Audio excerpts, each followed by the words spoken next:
Oh, man, that sounds good. Sounds really good. Switching it up on a Friday. Good morning, everybody. Ben and Woods, 97.3, The Fan. Great to be with you today. Very excited about today's program. Very excited about the weekend. Very excited about the weekend. Got a lot of fun stuff planned. Red Sox are in town, probably here now. Yeah, probably got here yesterday. Hopefully they went out in the gas lamp last night and went down to Happy Does and sucking down fish bowls and eating wings and, blowing it out last night. But yeah, excited, man. It's going to be a fun weekend. And honestly, it's fun to wrap up this week because this week's been pretty bad baseball-wise, but we've had a good time. We always have a good time. I'm Woodsy. That's Paul Rindo. He's our executive producer. Good morning, Paulie. How often do you think it happens where, let's say, a couple of guys, baseball, it's a brotherhood, it's a fraternity. Let's say a couple of guys on the Padres are pretty tight with a couple of guys on the Red Sox. Yeah. And how often do you think the home team is like, hey, we're swamped. We got this dinner on the Diamond thing tonight, but you guys, we want to treat you out. Like, go welcome here. To San Diego. You got to go here. I'll make a call. Get them hammered. I would do it all the time. Right? I would pay for it. Right? Yeah, I would do it all the time. All the time. Benjamin Higgins, our Secretary of Homeland Exploration. It's a double meaning because you were exploring the homeland here in San Diego yesterday. Very long day for the big guy yesterday. It was, but it was a good day. It was a good day. You don't have to do everything. I don't, but I'm glad. I'm kind of jealous. I'm glad that I went to the MLS news conference yesterday, right after the show, went down to Snapdragon Stadium, and it was longer than I expected. By the end, I was asking Adam, do you think they're going to get this done before, the first game in 2025 here? Because they had a lot of speakers and they had a lot of things to say about the new MLS team, but it was a very cool event, and there was a lot of excitement, a lot of genuine excitement about this MLS team. They did a really, I think, as good of a job as you can do to kick off a new franchise, new organization. So, it was fun and it was a good day. So you got to talk to Manny yesterday. I did. It was, it was a moment. He walks in on the side of the everyone's kind of already set up. It's almost time to get started, and Adam nudges me, goes, "There's Manny over there." And I go, "Huh? Just you and Adam, huh?" I thought, Just kicking it. There were a lot of other people there, but yeah, I was standing by Adam, and he goes, "Hey, there's Manny over there." And hey, Ben, can you go get some video of this? Did you hear that? No, he was getting the video. He was getting hey, all the Ben, video. Can you go get some audio? No, he was getting all the audio. Oh, all right. I was just standing there. I was letting him do most of the work. I could do your schedule. The only way I could do your schedule is as follows. Do this show. As soon as I was done here, I would then need to go home. I would make a sandwich. I would eat said sandwich. I would sleep. Unbothered, unfettered, no errands, no nothing. No dry cleaning pickup, no grocery shopping, no Costco, no oil change, no fill up with gas. Straight home to bed. Get in bed. Like you'd be the worst. Sleep till 1:40. Yeah. Get up, shower, change, go to the other gig. But I couldn't rinse, repeat every single day. I couldn't do it without the nap. And you will nap though in between, you'll do your news at 6, you'll write your news, you'll do your hit, and then you'll go get some food and maybe crash for an hour in your car. I'm also a notorious car sleeper because I'm an hour early everywhere I go. I try to limit it now to 25 minutes. 25 minutes. So. That's that was the magic number. The sweet spot that we learned for naps, that you get a good rest, but you don't get groggy like you slept too long. I could do it for about 90 days. And then after that, I would be homicidal. Guess what? So told you guys in our audience, you've got the CPAP machine, and it's very necessary in my house. I'm getting sleep scores from my watch. They're about 38 to 40 every night. I'm not sleeping. I'm haggard.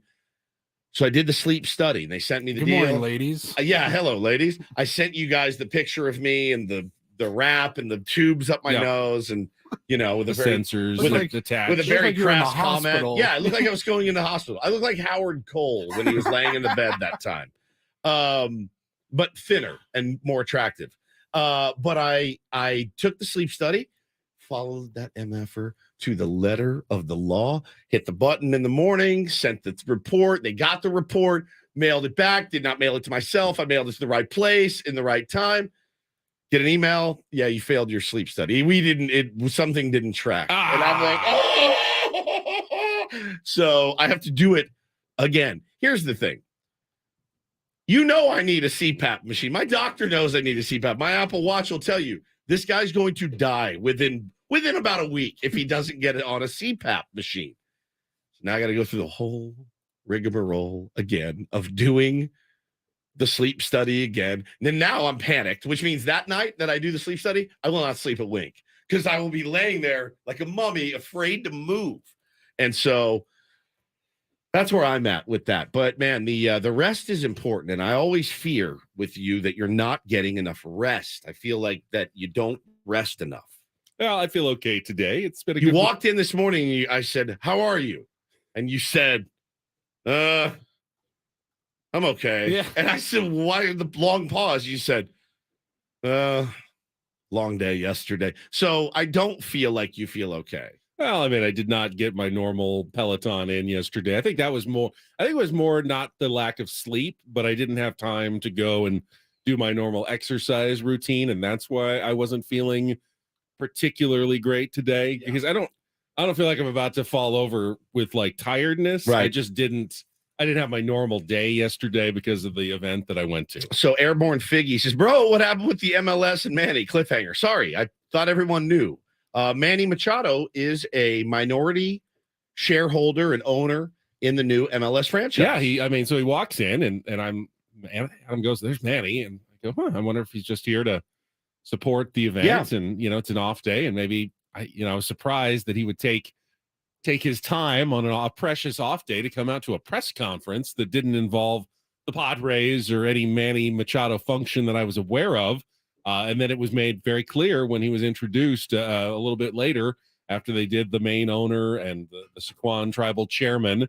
They brought up Manny Machado as one of the minority investor owners of the team. And I go, oh, this is pretty brilliant. I see what they're doing here. They have put together, it was very well orchestrated, so much so that maybe my only complaint about the whole event is that it certainly didn't feel organic. It didn't feel like Egyptian billionaire Mohammed Mansour, Sequan tribal chairman Cody Martinez, and Manny Machado ran into each other at a bar one day and then decided, hey, let's own a soccer team together. Hey man, you want to buy a soccer team? You're rich. You're a rich MFer. I'm a rich MFer. They're just throwing back 394s at Yeah. Ale Smith. Let's buy a soccer team. That would be hysterical. They're hammered. And put it in San Diego. Yes, I think there was a little puppet mastering going on. Sure. Let's see if we can own the narrative, Bro. And create a group that San Diego gonna feel good about. And honestly, the main owner, the Egyptian billionaire, he has funded these academies around the world that help young kids who want to get into soccer, but they're not just like sports factories. They also help these kids if they don't end up going on to pro careers in soccer. They try to get them college scholarships to become doctors or lawyers or whatever, and go on. They're in places like Ghana and Denmark and all over the world. They're building $150 million here in San Diego for kids from the San Diego, Tijuana, Mexico region that can start in the soccer academy, which is very cool.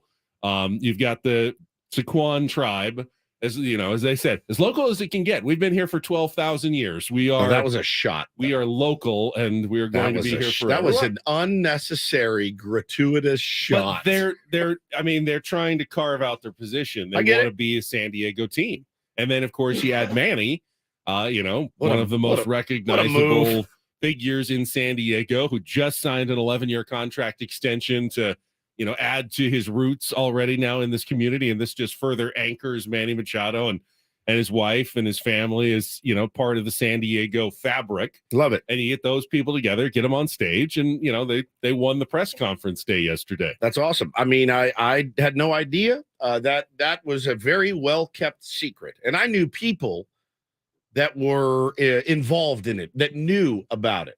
my buddy Rick was down there photographing things, and he posted, he goes, this was the hardest secret to keep. Really well done. No, I did not hear any leaks. Did you have any indication that Manny Machado was going to be a minority owner? None whatsoever. And listen, it's a good move. I mean, it's my favorite baseball player. So see me running around in a scarf and stuff and banging on drums. And I support the Machado family very much. I did DM his wife yesterday. Yainay. We have a nice friendly relationship. And I said, congratulations, number one. It's a great thing. And I said, number two, so you're pretty much just going to live at sporting events. She's at every Padres home game. You know, I know exactly where she sits. She's always watching. And she goes, yeah, I am. I pretty much do already. And I just said, congratulations. Guess I'm a soccer fan. I mean, that's how you get the casual. That's how you get me. Smart. That's very, very smart. And it's like, look, let's not act like Manny Machado is the first athlete to have the wealth and the money to buy part ownership in a team, but it's never happened in San Diego. And it's pretty awesome. That's pretty cool. No, I mean, in the MLS, like you saw like Alex Rodriguez recently like bought ownership of the Timberwolves, T-Wolves, which made no sense. Yeah, right. Like MLS alone, no ties to Minnesota. Kevin Durant, James Harden, part investors in teams. Ken Griffey Jr.'s part of the ownership group with the Seattle Sounders. So they've done this in other markets where they've brought in, you know, kind of famous local athletes in the ownership group. And Manny admitted, well, first of all, they asked him, what's his stake in the team? And they said, well, we're not going to say, but it's significant. I mean, he's put his own money behind this effort for sure. But he also acknowledged his involvement is going to be somewhat limited because the MLS season goes all the way across the baseball season. It starts February to October. Yeah, it starts basically when he goes to spring training, and it ends when he'll be in the playoffs and World Series. So I'm sure Manny's going to get to a game or two when he's got an off day and he's home and has that chance. But you know, Manny's not going to be able to day in and day out be focused on the soccer and what's going on with this new team. He's going to be busy with the Padres and getting ready for the season. And, you know, that's his support is probably the biggest thing he's going to do is what he just did yesterday. Yeah. Stroke a check. This team. Yeah. Stroke a check. Be there for the initial news conference. Be there to announce his support and, you know, that he is part of it and lend his credibility and his popularity to the cause. And, you know, now he'll just be, you know, moral support the rest of the way. Yeah, for sure. I mean, he's not going to probably more in the off season. He'll do some stuff, I would think, as well with the team. That's very cool. Very, very cool. And hey, listen, you want to talk about smart marketing? That's a really good guy to approach for an investment. A really, really good guy. And he has done a really good job of that. Whereas, you know, and I had heard from a buddy of mine years ago, and he said, man, one of the things that just doesn't happen anymore in baseball, the old way was you sign a long-term contract, that's your home.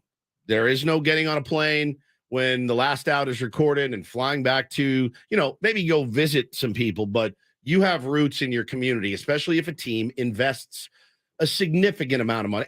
Listen, you're making $2.5 million a year, which is a lot of money to all of us.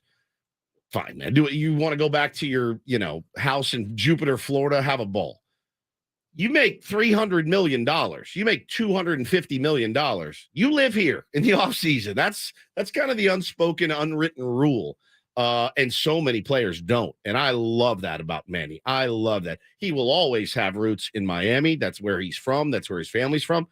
But, man, he is here now. Like that is a commitment to our city. And people in San Diego, if there's one thing I've learned in my 14 years here, they love a commitment to San Diego. That's almost above all. They want a commitment to this city. And he's shown it. So I think that's really, really cool. One impressive factoid I learned last night, I had it confirmed that on the first day, they said, if you'd like to put your name on the list for season tickets, they're taking, I think it was $18 deposits, non-refundable. So that you had to actually send in a check. It wasn't just, oh, I'll just click here. So you have to at least show some commitment. Had over 5,000 as of about 10:30 last night when I talked to the guy. Already 5,000 people depositing money for season tickets for the new team. It doesn't officially have a name yet.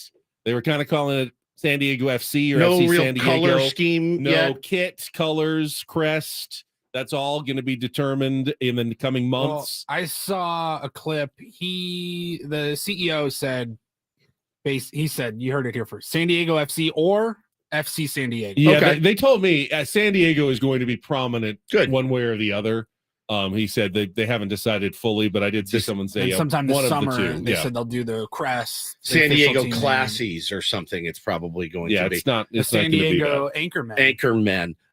34 matches in the regular season in MLS. So, yeah, I mean, you can make time to make 17 home games, 17 away games. So not a tremendously long season by any Well, stretch. plus there's the Cup, And like there's- the North American Yeah. CONCACAF League and It's just a regular playoffs season. as well. Unlike European soccer, they actually do have playoffs in the MLS.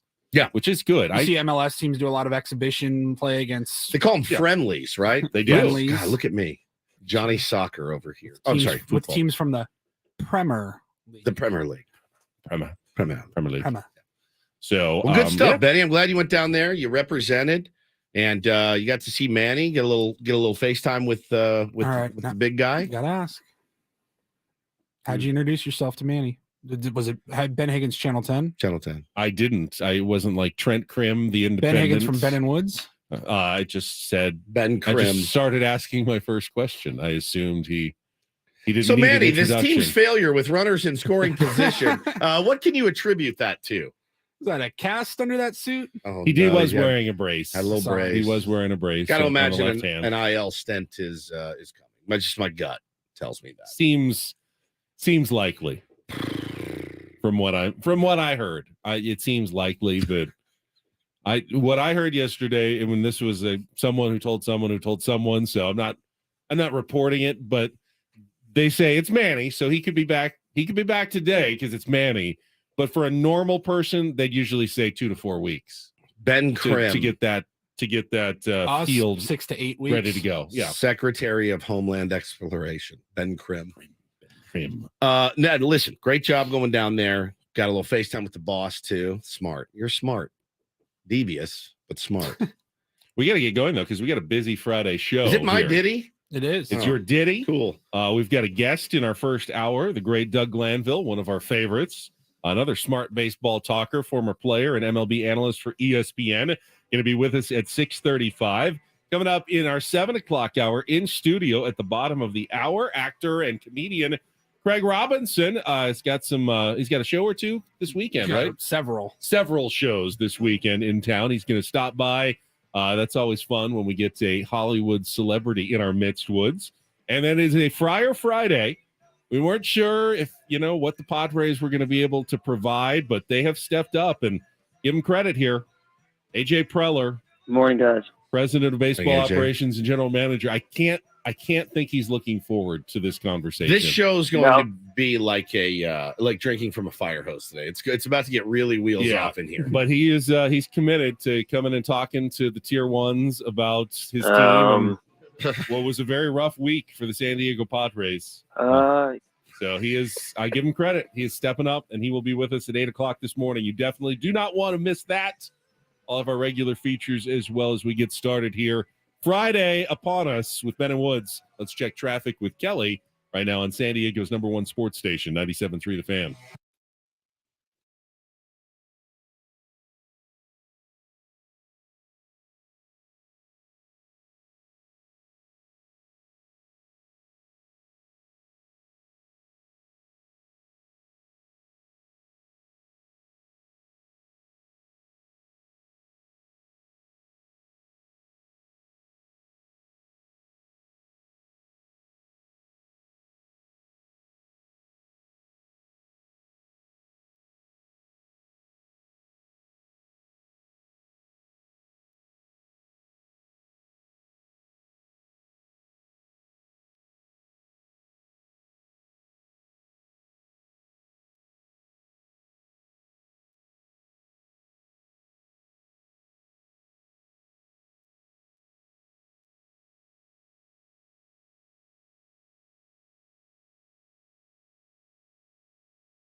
kind of a double duty. So the Daily Diddy, positive songs. I don't know if that's positive, but also a shout out to his family. Longtime Smiths bass player, Andy Rourke, one of the best in the business, passed away this morning, 59 years old, pancreatic cancer.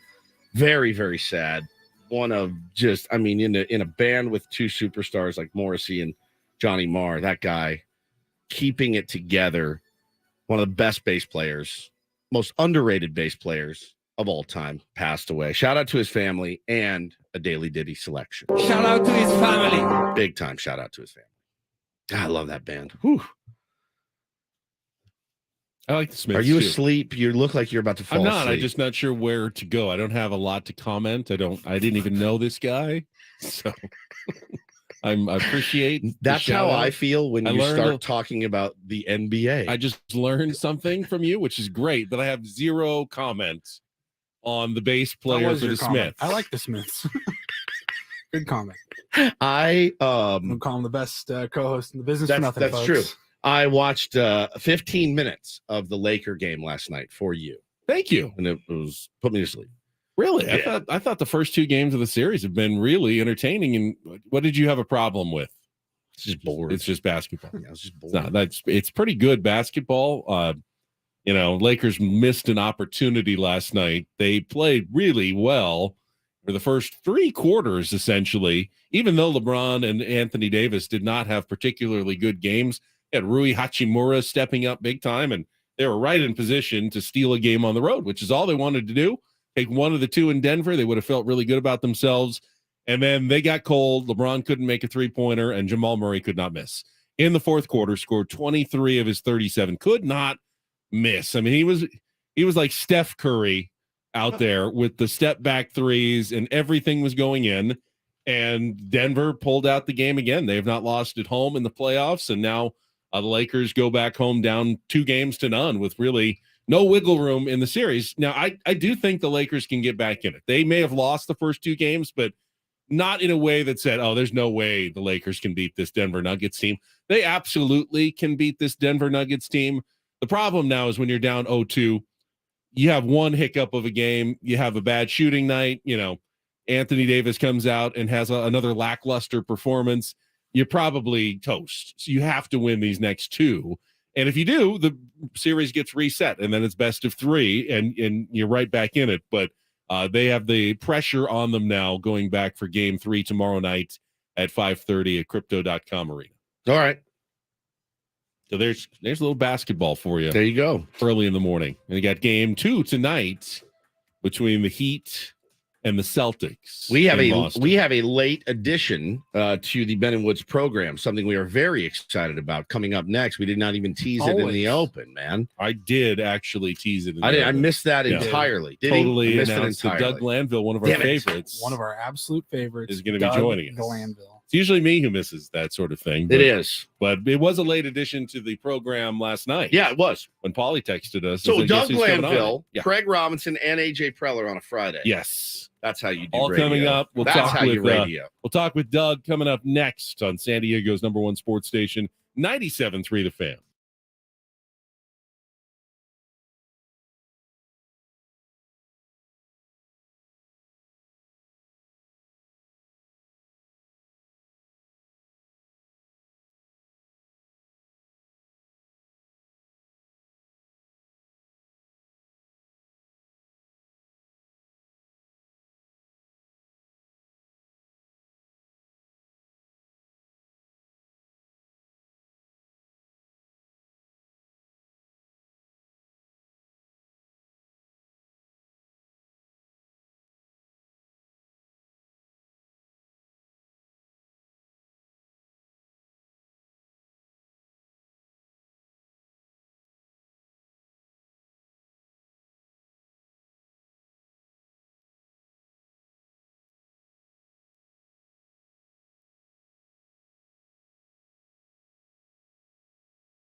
Stay tuned to Ben and Woods because sometime this morning before 10 a.m., we're going to give away a pair of tickets to Sunday's Padres Red Sox game.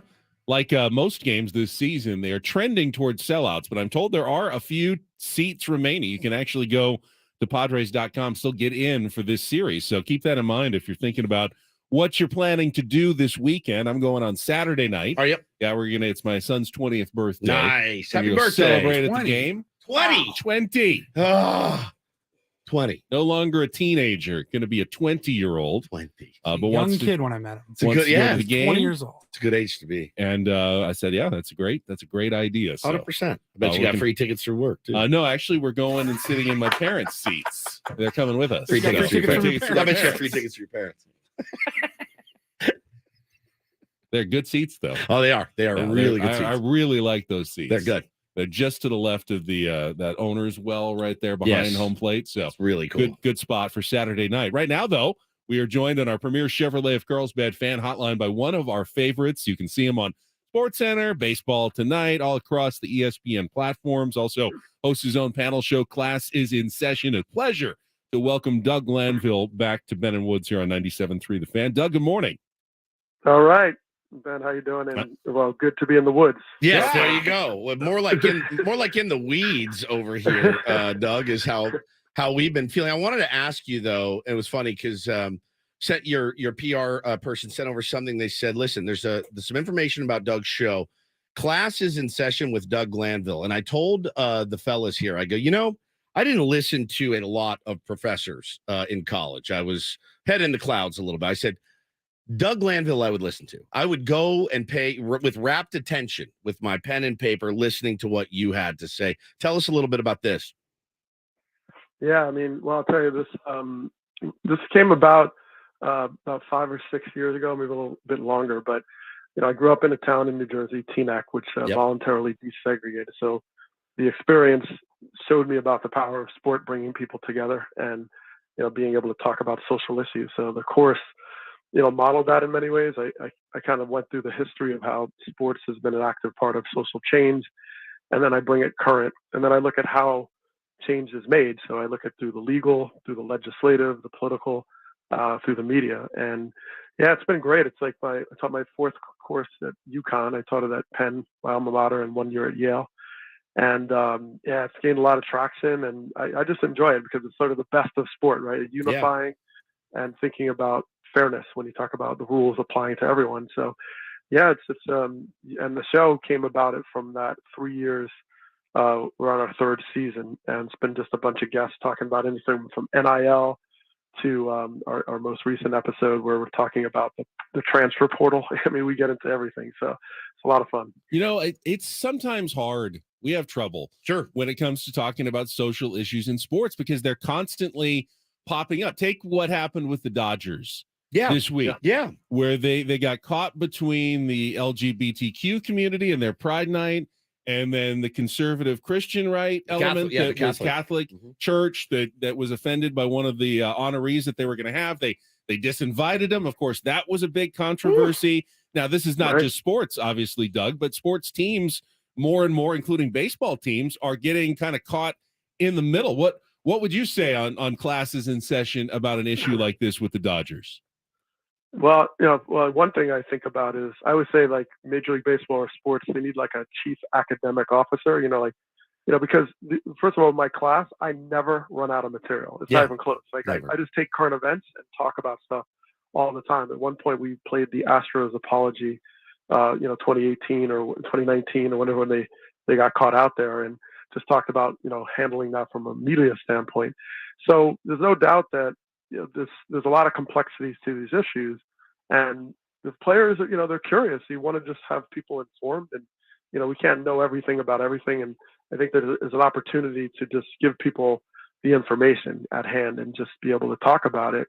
And when you're in a room with a lot of different points of view and you're open to the fact that you're trying to come together, a lot of good things can happen. So yeah, it's a challenge right now, and sports are still in the center, but it's always been that way. You go back Olympics, 60s, 50s, it's never been a time where sports was like a non-factor in our social fabric. It's very much a key part of it, and many times has led in that regard. And I think in many ways we can lean into that a little bit more.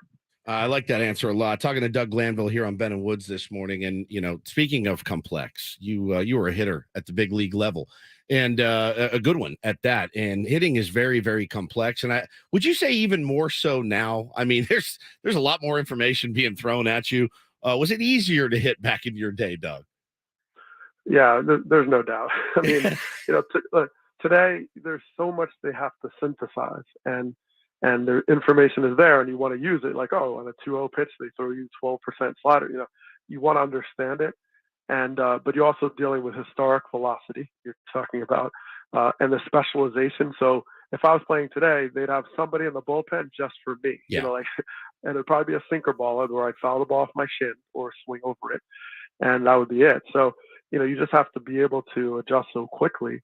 And I think the fact that everything is so front and center, social media, and nowadays, we used to go out and hang out and that was it. But you go out today, it's like, boom, you're on Instagram and Snapchat, and you just have to socially be really careful. So I think it's really challenging today, and there's no doubt that the adjustments you have to make them more quickly, and because I'll tell you, they're always adjusting off you in a heartbeat.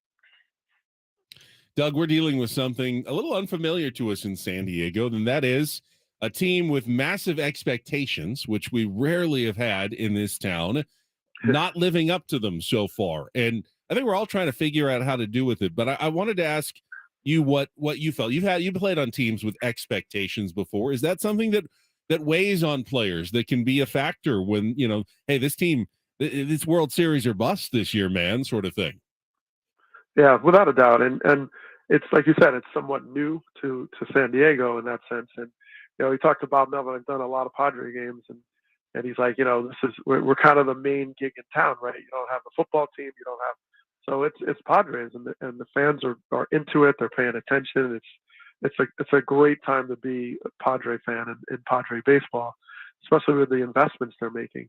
So, but it is new. And I think Bob Melvin, understands being under the radar, right? Because the A's, he was there, like data driven and all that. So this is like a front and center team for the community of San Diego, and the talent is there. So I think you have to kind of be patient through it. Those players are great and signed for what they're getting paid for a reason. They're Juan Soto's of the world. These are phenomenal players, and right now they're just not performing offensively. Overall, those guys aren't like way down. But you look at these numbers and, batting average, runs per game, it's just they're not putting up anything on the board. And they're kind of getting pitched around when they need to. And that's so they're taking their walks, but they're just not able to translate into runs. And the name of the game is creating runs. So, but I've watched this team. It's a lot of fun. I don't think they're by any stretch like out of it, but they are kind of installed in neutral right now. Yeah, Doug, we talk about it. Obviously, we have to. We talk about it a lot. The failure to hit with runners in scoring position, seemingly a swing away. I mean, and I think that's a frustrating part too. It's like, man, one swing away. You got to beat the Royals. The Royals took 2 out of 3, and that you hope that that's rock bottom for a team. But how surprised are you, and maybe some of your colleagues as well, because obviously we're front and center here and been hyping the team up, and for good reason. I don't know anybody that didn't really hype this team up at the beginning of the year. I feel like we all have a little bit of egg on our face, and maybe we don't know as much baseball as we think we do sometimes. Yeah, I mean, this is a good team. I mean, this is a really good team, and they should be better, so to speak, at this stage. But it's a long year. But you look at a lot of the things they do well, and the defensive side of the ball. There's a lot of positive, and you saw like Joe Musgrove talking about we got to look at it cliche as it is, one day at a time. We're not trying to put the pressure. We're supposed to win 115 games. We just have to go do our job on a day-to-day basis. So some of it is just like being familiar with those expectations altogether. But you look around and you say, well, Xander Bogart, many world championships, Juan Soto, Machado's had tons of postseason experience. So it's not like they're unfamiliar, but it's just learning how to do it together and gel as a team. And, like Bob Mel is a really good manager, and he understands how to put players in position to succeed, especially with their pitching side. So I think that all the pieces are there, but it's new, right? You knock off the Dodgers last year, and I did that playoff series. And then it's like, now what, right? It's like, after a decade, You just try to define yourself. And the Dodgers are kind of happy right now. Like, okay, we don't have to worry about that number one seed anymore. So I do think that's growing pains, but I also feel that the Padres will figure it out. Doug Glanville is with us. Doug, how did you approach the long baseball season? The fact that it is 162 games. I mean, we're still very early, well over 100 games remaining. Take a team like the Cardinals. They've already gone through the lowest of lows. Now they're playing perhaps better than any other team in the National League. And that's just in the baseball. First month and a half of the year, and you still got, 100 plus to go. How did you kind of manage those ups and downs and long swings over a season that's 6 months plus the playoffs? Well, it didn't happen right away. My first full season, as Terry Francona said to me in September, he said, well, I'm giving you a day off because the bat is swinging you, and it's supposed to be the other way around. So I was exhausted. I just went hard at it, and I was a Philly, went to college in Philly. So I was doing everything in the community. I was exhausted. And by the next year, I figured it out. So there is something that you have to learn about the pacing of it. How do you pace yourself without being lackadaisical, right, or not hustling? That was always a challenge early in my career. But over time, you figure it out. You learn how to work your energy, know how to get rest, know how to do things, travel well when you're going East Coast to West Coast and all that stuff. So, yes, it's a curve. And that's why when you have experienced players, you feel a lot better that they know how to pass that on and communicate. I know they had a closed-door meeting with the Padres. It's like, all right, this is where you talk to some guys and get young guys on the same page and reset around things. So it is. It's a long year. And well, look, I was on teams in August. We were 30 back. So That's that tough. is like, you just gotta, they call it dog days for a reason. But there's so much to play for. And San Diego got that taste last year of knocking on the World Series. I imagine that's enough motivation to get through any dry spell. Yeah, we thought so. We thought so too. And another man that thought so was Padres general manager AJ Preller, who, listen, as far as GMs goes, he does things differently. There's no question about it. And we're actually talking to him in the next hour. Doug, what is your kind of from afar? What is your perception of our general manager here in San Diego? Yeah, I mean, he's gonna put the money where his mouth is. I mean, he's gonna do it, and there's no question they're built to win. And with that, I can see some radical moves, if things don't deliver. We just saw Doc Rivers of the 76ers. Guy's been successful, yeah, but can't get them over the hump. That was it. He was gone.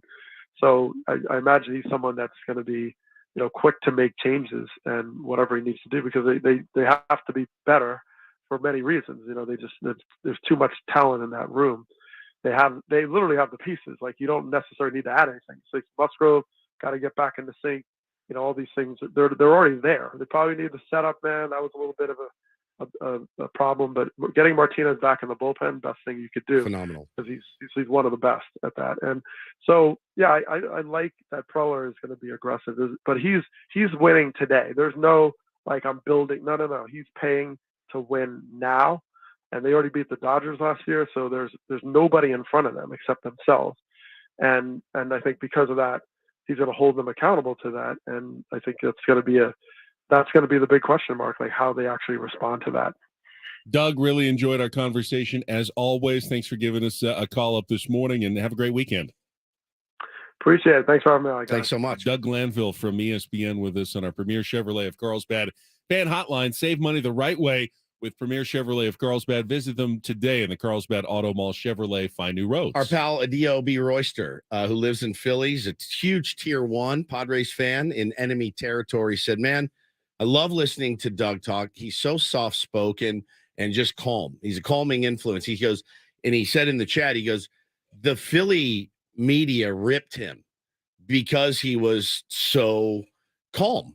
His demeanor. They and I'm like, what? You can't have 26 lunatics on the team. You have to have a calming presence like that, don't you? I thought it was so interesting. Even like things when going bad, like you can be critical and talk about everything that's going on in a calm way manner. I thought it was so interesting when he said how you have to learn how to conserve your energy without not hustling at the same time. So imagine you get the call up, Ben, in year one, and you're a big leaguer, and they tell you, Ben, you're here. You're our first baseman. So Don't worry about anything. No one's breathing down your neck. Go out there, kid, and play ball for 162. Give us as many as you can. You're up. Don't worry. You're not packing your bags. You're not going to be shuttled back and forth.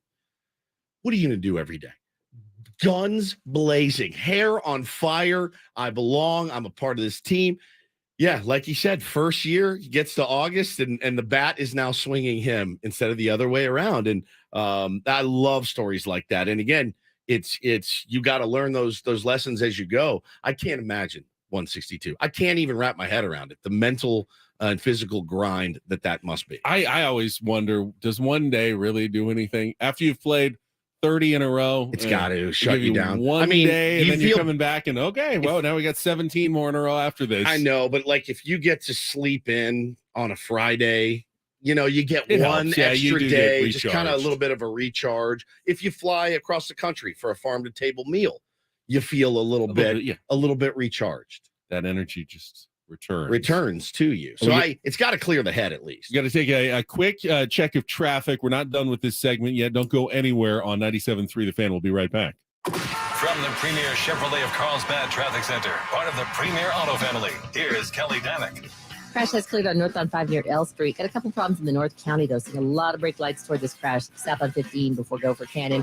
Several vehicles involved had moved it all into the center divide. Also, east of the 15, Scripps Ranch area, we have got a water main break that is causing a huge lake in that area. Ironically, it's at the intersection of Scripps Ranch Boulevard and Scripps Lake Drive, and that is very close to Scripps Ranch High School, so you might need to take a boat into school this morning. Just be prepared for some traffic diversions there. Give yourself extra time. I'm Kelly Danick, the Ben & Woods, San Diego's #1 sports station, 97.3 The Fan. I think our pal in the Ben & Woods YouTube chat, J.R. Johnson, might have just solved every Padres issue that we have. If you don't do your job, you have to get the Friar haircut. You want to motivate people and Padres players? You guys know I got the Friar cut for a bit on the radio 13 years ago. I got the actual Friar haircut. The bald spot on top. The they shaved it. Yeah. Bro, you want to talk about there's nothing. Oh my! Were you worried that it was not going to come back? Yeah, you could shave a wiener into my head, and it would be less embarrassing than that haircut was. I mean, straight on the top, shaved, bicked on the air, the whole thing. And if there's probably a picture out there somewhere. Someone's got one. Hey, Trent, we need to come in my office. You left another runner in scoring position with less than 2 outs. Giving you a haircut. Third. Grab a seat. It will never happen again. Now they wear hats during the games, but bro, I could wear a hat every day to work. I still had to walk around with that. I think it was a week.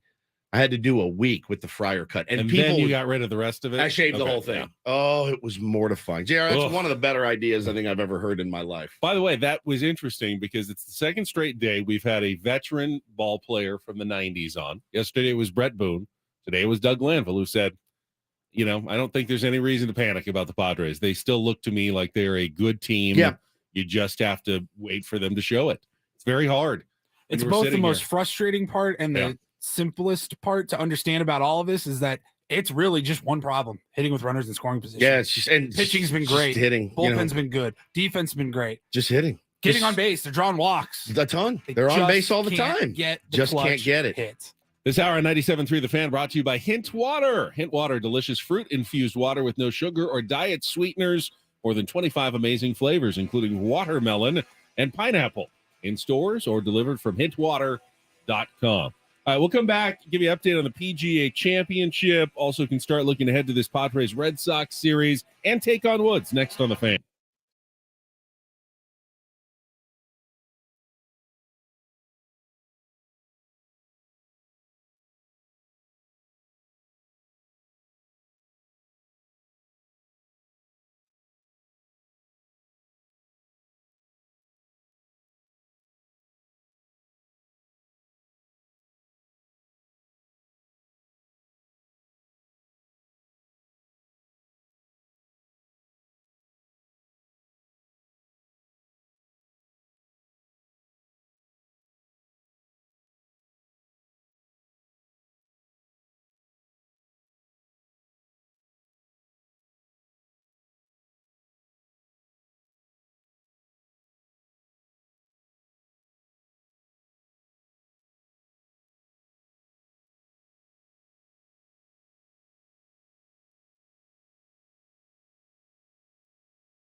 All right, number 2, Ben and Woods. It is Friday on San Diego's #1 sports station, 97.3. The Fan. Second round of the PGA Championship is underway. Oak Hill Country Club in Rochester, New York. They finished the first round early this morning after frost delay yesterday. There were a few players left on the course, including the leader at the time, Eric Cole, who was at 5 under, but he came back with a double bogey. Eric Cole? Cole. C-O-L-E.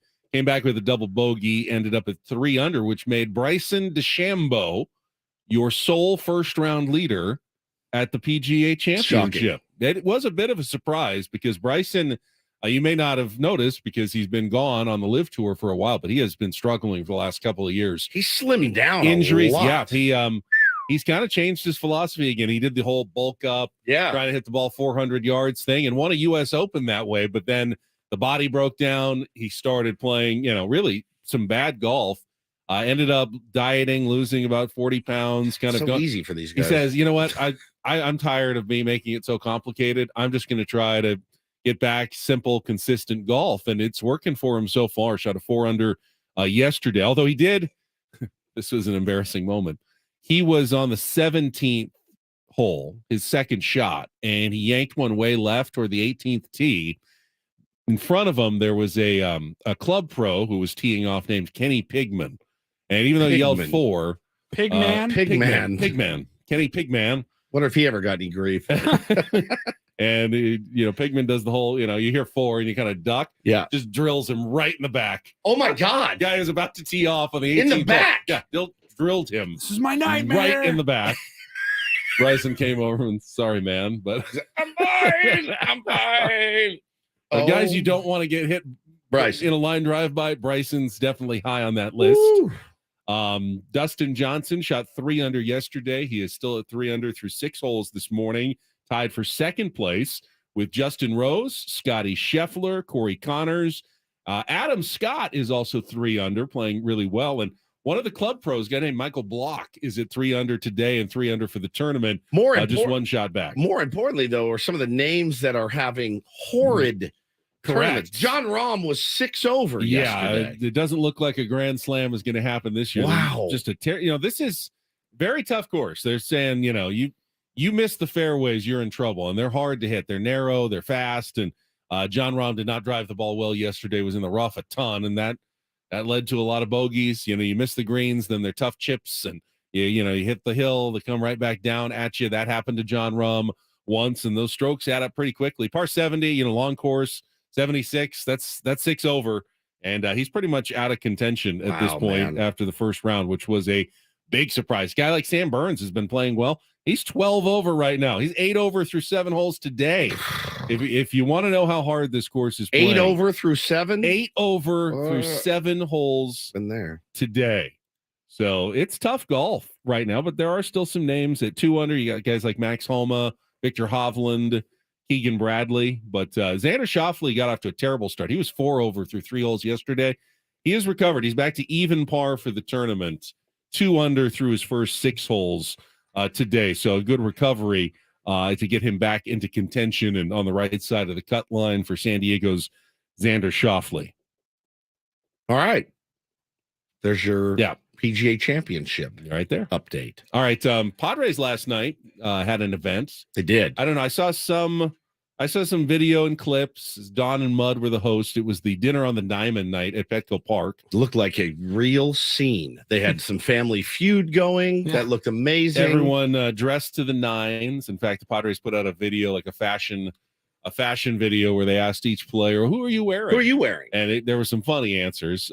Obviously, guys like Manny and Juan Soto, they knew who they were wearing. Stylish. They knew who they were wearing. Other players like Steven Wilson, Bob Melvin had no idea who Bob they Melvin were wearing. He didn't know what that question meant. Who am I wearing? What does that mean? What does that I've mean? never been asked that. I didn't. Wearing me. I don't. What do you mean? I hated to see, though, the Padres fans on social media who said, "What are they doing? It seems struggling, and now they're going out and having fun at a dinner tonight. That's they shouldn't be doing that." And first of all, it's an off night. Second of all, this is also like a work responsibility sort of thing that they're showing up for. Yes. I promise you that most of those guys, if they had been given the choice, probably would have preferred to do something else, but they wanted to be there for their organization, an event that they do that is a cool event. So they all showed up. I think it's a great thing that so many players were there at the dinner at the Diamond last night. And I hated to see Padres fans, some of you,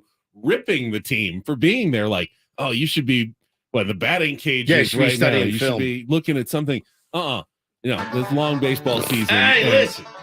Let's just nip that talk in the bud right now. Can we do that? It's the same contingent that thinks that we can trade Nola and Grisham for Shohei Ohtani. That's the same type of contingent, and that exists. And I don't know, they're beyond help, I think, at this point. But hey, man, people, they have lives outside of it.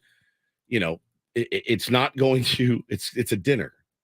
It's a dinner. They didn't go to a rave or something, charity fundraiser. They're not at a rave. It's good. It's a good thing, is what I'm saying. Yeah, and I hated to see Padres fans just using it as an opportunity to take another shot at the struggling team. Yes, they know they're struggling. First place teams do it, and last place teams do it. Everybody does it. Everybody does it. So. Listen, you pick your battles a little bit. It's certainly not something to be. Guys are out with their wives, with their teammates. Inherently, that's a good thing. I agree. Doing some good and all that. So. If you want to join us for Take on Woods, last game this week, you can call right now, 833-288-0973. The phone lines are open. Give you a couple of minutes to dial up, and Paulie will pick a contestant for our game today. 833-288-0973. The Padres do get back to action tonight. We've got a small wrinkle in Take on Woods today. We have a wrinkle. Yeah, we're going to switch things up just a touch. Okay. Today, we're going to play Take on Ben. We are. He looks panicked. He had no idea. He is terrified right now. Freaky Friday. We're going to switch it up. I mean, I know. Change the mojo. I wrote all the questions, though. I have my own questions. You have your own questions. Correct. So you're throwing out my questions. Yeah. And putting in your questions. Call now, 833-288-0973. If you want to take on Ben today. Is your stomach nervous? A little bit. Is your heart fluttering? I don't know if you noticed, we had a whole theme all week where all the questions were the same, and now I'll just throw that out the window. Just save them. That's fine. All right. Save them. They're not going anywhere. Take on Ben. Take on Ben. It's coming up First next. time ever. You did not warn me about this at all. I did not warn him a bit. Paulie and I have been conspiring. He's nervous. I'm nervous. Now my stomach's dropping a little bit. Well, I mean, you should be nervous. What if I come in and I absolutely crush it? Well, I will just say this. It's not music. It's not even music. It's not even music. Wow. It's not music. Something else. Is it sports trivia? We'll see. And I'm not going to even know, like you. I have no idea what the category will be. You have no idea what the category will be? Nothing. All right. Take on Ben. Do we have a contestant? We'll get started here in a second. Right. I just wanted Are you to mention, so nervous? Yeah. Just wanted to mention, game one of the series tonight. Blake Snell scheduled to take the mound for the Padres at 6:40. James Paxton going for the Red Sox. I think it's just his second start of the season. It was like his second start in like years. Since 2019. Yeah, it's been a while. He's thrown 26.2 former Mariner, innings. Right? Former Mariner, former Yankee. Yep. And is really scuffled. In his first game back, though, he was pretty solid and struck out 9 against the Cardinals. And that's when they were really scuffling, though.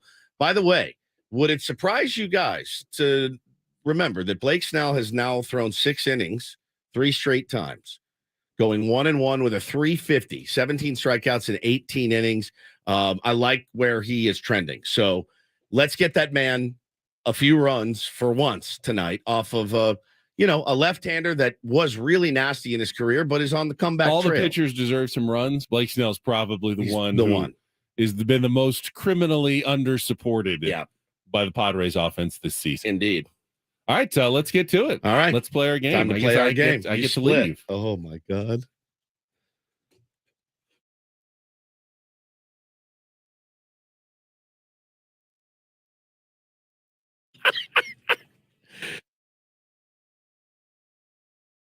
All right, it's time for Take on Ben. Here we go. Here on Ben and Woods. First time ever. Who's on the line, Paulie? We got Rick. Rick, how are you, buddy? Welcome to Take on Ben. This is it. This is the first time it's ever been done. Yeah, it's a little different. Let's go. It is. All right, buddy. So we are going to focus on today the name of the topic. Again, we're going Freaky Friday. We're really going against the grain here. Ben is a huge Laker fan. He's also a USC fan. He's also personal best friends with Dave Roberts. So today's category, Charger fan. Well, no, former, right? He hates the Chargers. The theme today is I Love LA. Okay, All right. Are you ready? let's go. We're It's gonna not get music. it's not music. So we're Get gonna that out of your brain. we're gonna get started with our 2-second slob. 2 seconds song. No, 2-second slob. All You right. got to name this person. Are you ready? 60 seconds starts now. And I guarantee you this. Any idea who that is? Robert, No. Which Laker was known as Zeke from Cabin Creek? Pat, All right. This 8-time All-Star who also made a cameo in D2, the Mighty Ducks, is the Los Angeles Kings' all-time leading scorer. Who is the Hall of Fame left wing? True San Diegan here. Multiple choice question. Which Dodger pitcher went straight to the big leagues? Clayton Kershaw, Oral Hershiser, Darren Dreifert, or Fernando Valenzuela? Fernando, down with. Nope, it is Darren Dreifert. I'm sorry. All right, last one. Other than Ben's beloved, Dave Roberts, which other RBV high graduate played for the Dodgers? I'll give you a hint. He was a catcher.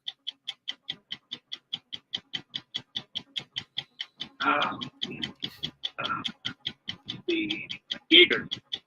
No, it is Tony Walters. But that being said, because this guy did not answer one Dodger loving, LA loving question, keep him on the line. We're gonna qualify. If Ben him. gets one right, he loses. Oh, That's how we flip it. All right. So, Oh, I love all that. right. Good job getting 0. A true San Diegan and Padre fan would never know the answers to Ben, these. waddle on in here. Come Let's on. go. This is unnecessary, Paulie. All right, Ben, welcome in. You don't know the category. Fix your camera. And what was his name? Michael? Rick. Rick, I'm sorry. Paulie, did Woods do everything right? I Talk did. about the prize and everything. I did not do the prize, sorry.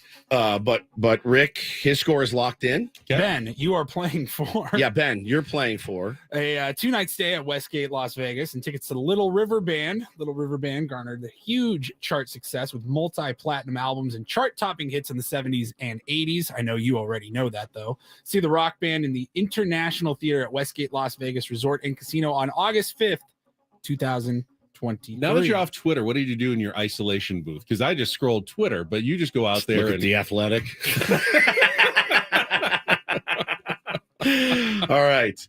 Are you ready? I am ready. All right. It is time to take on Rick.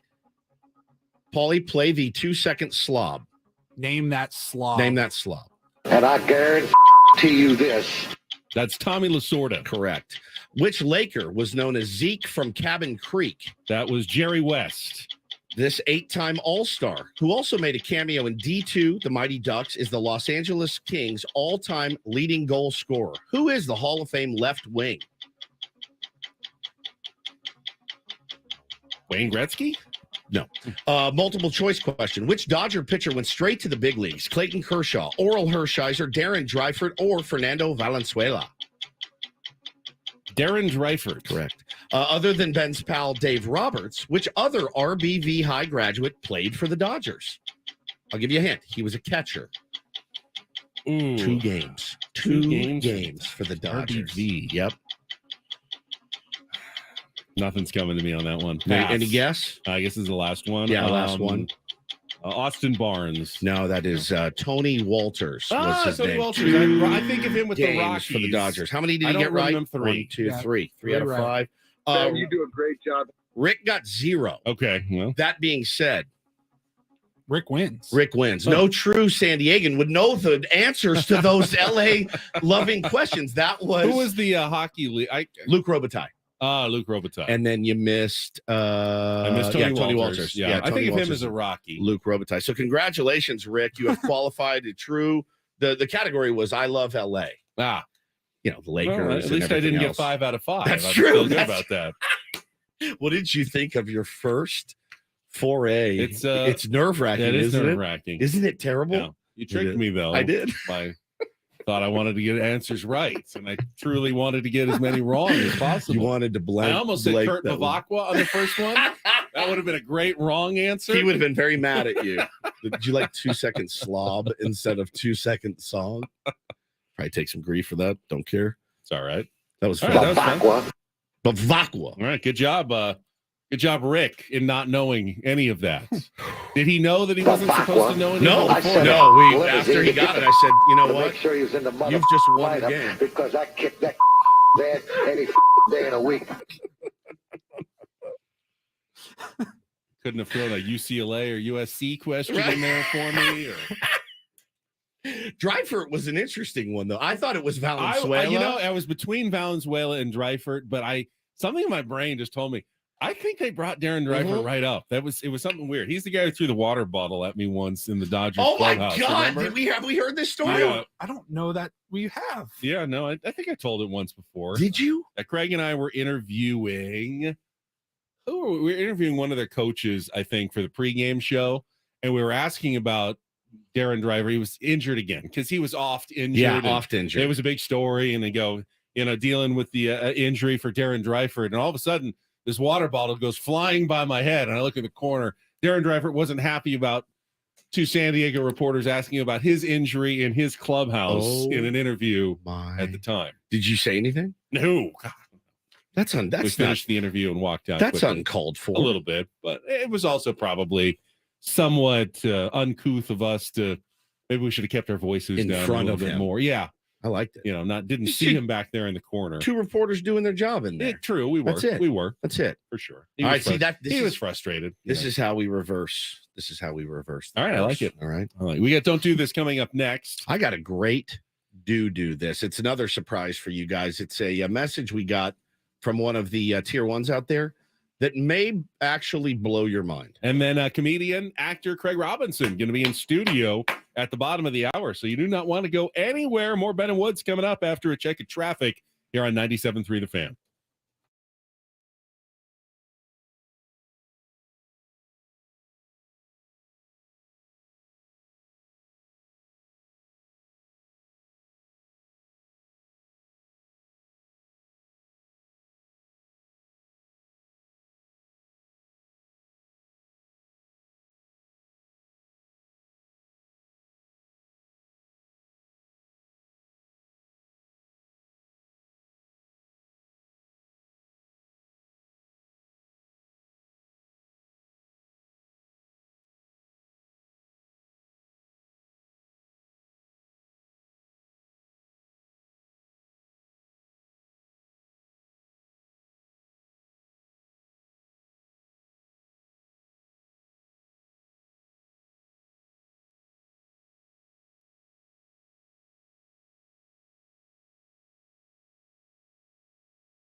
It's time for Don't Do This. What were you thinking? 3 stories from the world of sports that make us all shake our heads. Why? How many times do I have to tell you? I'm sorry, I fudged up, guys. You idiot. You moron. The apple sometimes does fall from the tree. Don't Do This Do not tweet that. with Ben and Woods I like a Nickelback song or two. on 97.3 The Fan. You can get live coverage of tonight's game and every game throughout the Padres season on the Odyssey app. Wherever you are in the San Diego area, listen to every pitch of every Padres game on Odyssey. Bodies. Download the free Odyssey app, search 97.3 The Fan to get started. I will get us started today on Don't Do This. John Morant, we told you how everything went down with him over the weekend. Another video of him flashing a gun. Adam Silver, the commissioner of the NBA, said he was absolutely stunned and surprised. John Morant, second incident flashing a gun on social media. Well, Nike has pulled his sneakers from the Nike app and site. What do I always say? Consequences Have actions. have actions. It kind of works. There's actions. Everybody knows what you mean. Right. Actions have But wrong. consequences, but consequences also have action. They took the action of pulling down John Morant's signature sneaker. You're going to have to find them somewhere else. The Ja 1 athletic shoes released on April 19th have been a massive seller, but they're gone. They have took These shoes them are down. sick, and They are they got so new cool. ones that were supposed to come out this year that even I was like, those are awesome, but I don't know that they're going to release them now. The thing that sucks is that his shoes are now going to go up in value. Yes, because gonna now get they're taken rare down off the Nike off the app. Nike thing. I don't know if we talked about JJ Redick's rant. Oh, did I we? didn't see it. He was defending Ja. Hey, if he wants to have a gun, he can have a gun. You can't punish him for that. Charles Barkley had an incredible response to that this week on TNT, basically saying, yeah, if you don't want to be an NBA player and make hundreds of millions of dollars, absolutely. You Have a can, ball. You can go on social media, show off your guns, do what you want, live your life the way you want. But when you're representing a league and you're representing a team, you're making that kind of money, you absolutely have to comport yourself and conduct yourself by a certain set of standards that your employers demand. So there's no wiggle room. There's no infringing on John Morant's rights here. No one's putting him in jail Right. for putting a social media video out. They're saying you can't be an employee if you continue to do this, and we're going to suspend you and take away your salary. Well, That's not taking away his rights. The other thing is, buddy, you just were in the principal's office. You knew the consequences and the ramifications of doing it again. You just had a you meeting knew with there'd that. be actions. You knew there'd be if you actions did it to your again. consequences, Ja. You just sat in the office and got chewed out by the boss.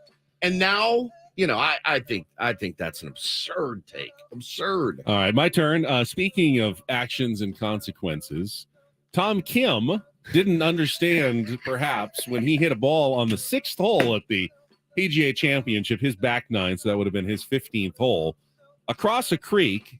And when he got there, someone said, yeah, it went over the creek somewhere into the rough and mud over there. But he thought, well, if I can go find it and play it, I can advance it, maybe still make a par on this hole. Right. So he walked over. We've all done it. Walked over to the creek. You may have seen the video. It's unbelievable. He kind of goes down into it, and there's no bridge though. And he goes, I guess I'm going to have to walk across this muddy patch to get there. So takes off his shoes and socks, steps into the mud, and realizes right away, oh no, and sinks down like 4 feet? beyond his knees. Like he's stuck. It's waist. He can't get out. He's stuck. He asks his caddy, come help me. I'm stuck. And the caddy goes, if I go down there, I'm just going to get stuck too. Yeah. So you're on your own. So he ends up having to wriggle his way out. So now he's up to his waist in mud. It's all over everything. His shirt, his hands. He's climbing. He's crawling out of this muddy creek. Gets up, finally gets out. Can't find his ball at all. So it ended up being pointless. Doesn't really have any options what to do. I guess I got to wash this off. He jumps into the icy cold water of the creek to rinse off all the mud. That kind of does get it off. Yeah. He takes his shirt off, puts a jacket on instead, so he's not even wearing a shirt anymore, just a jacket that would have gone over it. He actually did make a bogey on the hole. Did he really? Yeah. Say bogey? He did save bogey. He shot 3 over yesterday. But then the funny part is he gets to the end of the round and, gets to the interview. I guess he didn't realize that there were cameras on him for this whole time. And he was like horrified. He goes, everybody saw Everybody. that? And then he said, yes, everyone in the world saw you. My kids crawling in the mud. My kids have never been that messy. It is unbelievable. It was filthy. Now you have a special do this, right? I do. Let's hold it. Okay, let's hold it. It's gonna be like a shout out segment or whatever, but let's hold it. Craig Robinson's here. Let's go get him and let's take a get break. him. All right. And that was Don't Do This. And we've got actor comedian Craig Robinson ready to join us in studio when we come back here with Ben and Woods on 97.3 The Fan.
Let's go. Here on 97.3 The Fan. Craig, it is an absolute pleasure to have you in studio. Good morning. Thank you for having me. Got to introduce my buddy here to Rat Richards. Matt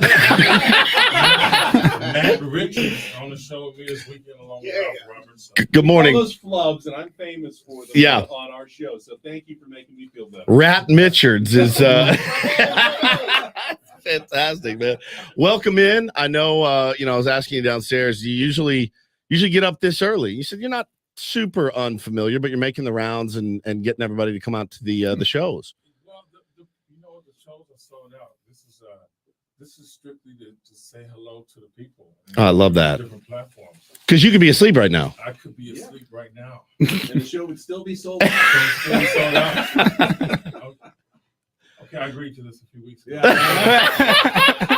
But this is to say hello, see how y'all doing. Man, we're doing good. We've been fired up to have you in. You got some huge fans in here. Eastbound and Down, I had to start with. It's my favorite show that's ever been made. You played Reg McWorthy. Yes, sir.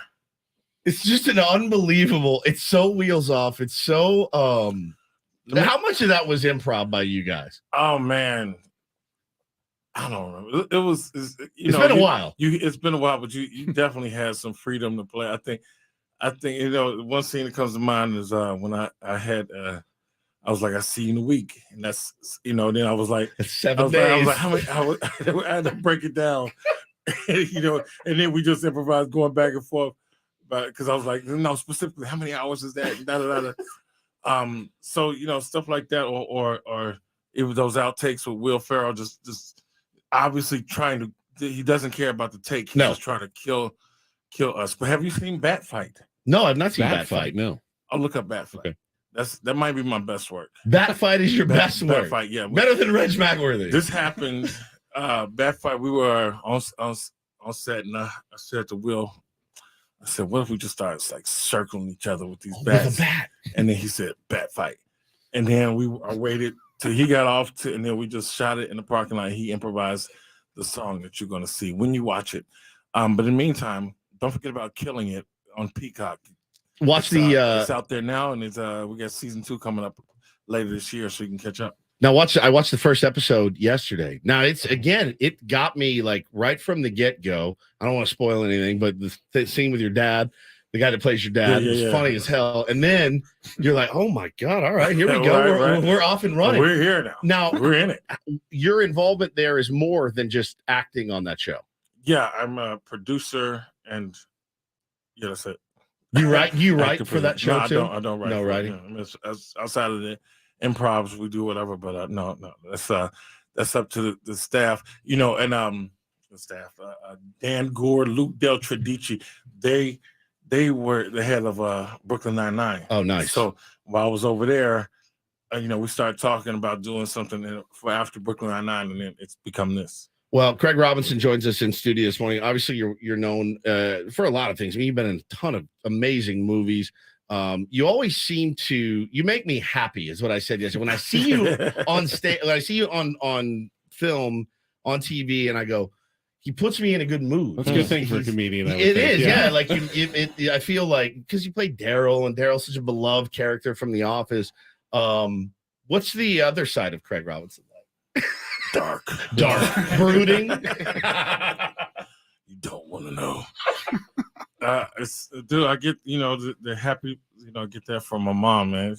She was she was a school teacher, and people would say stuff to me like, "Man, I wish your mom was my mom," And then my father was it was regular Huxtable household, really. My father was the attorney. And ruled with an iron fist. Yeah. And then my mom's like the sweetest person ever.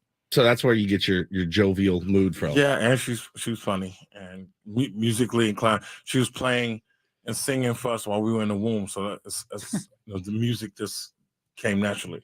So, Craig, you actually have something in common with my co-host over here. Birthday. Not a birthday. Not a birthday. You actually have both been spokespeople for the Dietz and Watson Corporation. Hey. I did the lunch meats. I didn't get a chance to do Dietz nuts like yourself.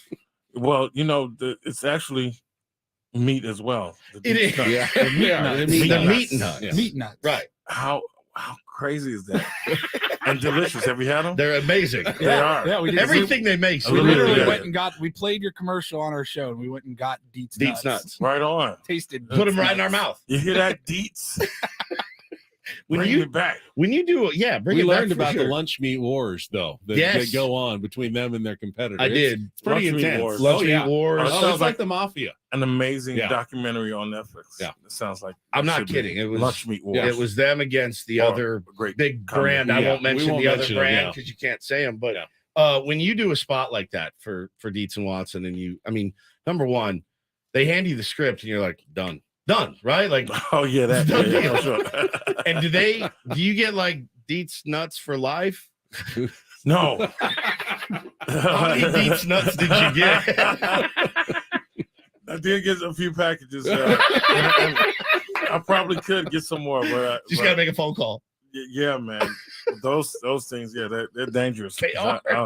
I'll just keep going, man. It's little packages, and like you eat a package of peanuts. That's what Deets. For those who don't know, what's up, San Diego? Wait, it says Mike is muted. Is that me? No, you're good. You're good. You seem Put a uncomfortable. 1 in the comments. You're not uncomfortable talking about Dietz nuts. Deets nuts, no. I love talking. That's about our Deets bit. nuts. We do too. We pantomime the whole show. No one can hear anything. It's just. I want to ask you about you mentioned Bat Fight comedy nowadays. It used to be, you did a show, maybe a guest star, you be on a TV show or a movie. Now there's so many of these online clips that go viral. Are those getting monetized at all? How do they make money on those clips? I have not seen any money Anything. You don't get anything from those? My residuals from whatever, but no, I don't have a YouTube channel, nothing like that. Okay. I probably should. Because I mean, Yeah, you yeah, probably should. I mean, some of the best stuff now. People go click on it, it'll get millions of views, and I wonder how do comedians get paid for this stuff? They do nowadays? Dietz nuts commercials, I think. Yeah, I haven't. That's a good question. I should probably look into that. We're like here to $8 help. million We're here to Will's help. just getting all the checks, and he's not telling you about them. Like apparently, Actor Craig Robinson joins us in studio this morning. So you kind of cut your teeth in a city I'm very familiar with as well, Chicago at Second City, which is like the breeding ground for so many brilliant comedians. What's your first day like walking into there and trying to hold your own, and how long did it take till you go, oh yeah, I belong? Second City. Well, I went through the training center, so I started at level 0. Yeah, level 0. I think it was A through E, and then 1A, 1, and then 1A, 1, 2, 3, 4, 5, whatever it was. But I went through like 10 classes, and what would happen is like you go for, I don't know, it was 8 weeks. It was really like a class. Yeah. And the level A through E, the beginning levels, you got people in there. Somebody bought them they bought the class. Yeah. I think it might be fun. So those people not really interested. Then once you get to the upper levels, it's like, okay, these people are here to, do some sketch and stuff. And I went there wanting to be a comedian. So I was like, I thought that's how you learn how to write jokes and stuff. But it was Second City. So I ended up, learning, improv and a little bit of sketching. And so it was great for my career. It was a good thing to arm myself with. that's fascinating. I mean, how much of it is comedy is instinct, and how much of it is you kind of learn and have to figure out how it works? It depends on what situation. Sometimes it's all instinct, and sometimes it's figuring it out. I had to expand my comedic vocabulary just being in Hollywood, because like I'll be reading a script at a table read, and this, I read a line and people just start bust out laughing. I have no idea. I'm like, oh, that's funny. Okay. All right. Check that one down. Funny line. But, so yeah, it's certain things I have to look out for. But you just live and learn. Out of all the things that you do, stand-up comedy, and you do TV, you do commercials, you do movies, you've done all. What's your favorite and what's your least favorite? Our favorite is live performance. Stand up, like this weekend. Live performance, yeah, for sure. You up close and personals, people, are coming out. You could be sitting at home watching videos, but they're coming out to be there, And being on something like The Office, it feels like you're everybody's friend. Yeah. And so, they get to come and then the shows are sold out. It's a crazy energy, man. And then don't get me started when I'm with my band. Forget about it. Just up there playing. Yeah, we should have brought a keyboard in today. I don't know what we were thinking, man. We really screwed that one up. The pooch. We did. We have an old guitar around here somewhere, but I think it's out of tune. So. Oh yeah. Well, I don't play guitar. All right, well there you go. Now I'm curious, Craig. You got so many different projects Joe's involved in, and throughout the year, I've been fascinated by the writer's strike. How is that impacting you and any projects you're working on? And hard-hitting question. Very hard. Well, I'm just curious. And what side do you stand on? Well, here's the thing: if we if we come back for season 3 for Killing It, then it would affect, and then it affects any projects that are going on currently that they can't like make any changes to. So I'm just on the road. So. And then I think I have like a Pizza Hut commercial to film pretty soon. But right now, I'm okay right now with it, and we'll see how long it lasts. And the longer it lasts, obviously, it'll start really digging in. Well, what's Craig Robinson's sports fandom like? You got any teams that you're? This is technically a sports show. Technically, yeah, we are technically. Station. I'm a Bulls fan. I'm a Chicago guy. Yeah. Bulls, Bears, and all that. So, but it's so much fun watching these. The playoffs probably not fun unless the Lakers are in there right about now, and they are. But man, what a game last night! Oh yeah. Were you gonna say you like watching the Lakers lose? No. Oh, you like watching them win? I just enjoy good basketball. Me too. And it's nothing like being in a town when the team is winning. Like I was in Chicago when the Bulls were winning. You could any bar you go to, it was just a party, So it's like if you're in one of those cities, or if you can get down to LA while they're playing, just go be somewhere and enjoy. When you're in Hollywood, you ever like run into like LeBron and like? You ever seen LeBron? Yeah, but not the LeBron, Oh, no. LeBron Jenkins. I see him all the time. And at CBS. LeBron Jenkins. How's his mid-range game? Me and my buddy one time, man, we saw this dude. He must have been 7'1", and he was homeless. And then my buddy said, his sign would say "We'll dunk for food," right? And then we were going back and forth making up names for this feels controversial. Y'all get quiet on me, but it's but like we're on the edge of our seats. LeBroke James, Tragic Johnson, James Worthless. Yeah, I can see it's funny and problematic at the same time. Problematic. Okay. Well, okay, no more untried material. Okay, on the morning show. It's funny though. It's very funny. Yeah. Y'all all left me. I know. I'm supportive of the arts, and you're right to. What's up with the Coyotes in San Diego? What's going on with that? I just told them about how I lost one of my dogs to a coyote. They're insane. You meet Craig Robinson, that's what you bring up? Well, the first thing he said, "Hey man, how you doing?" Rat, Coyotes, yeah. I'm like, "Hey, nice to meet you." Coyote ate my dog. Rat was talking. It's Matt. Rat Richards. Rat was talking about. He was checking on his dogs. He called and he's like, "Hey, I want to make sure the babies are okay." And I thought he was talking about his kids. He's like, "No, my dogs." Oh. And I go, "Oh man, bummer." I was like, "I just actually lost a couple of dogs." And he's like, "Oh, cool." It's a good way to start the morning. No, I'm so sorry, but cool. I felt like a downer. Like I it's on me. I felt like a downer. He's like, "Oh man, so sorry to hear that." And I said, "Yeah, Coyote got one."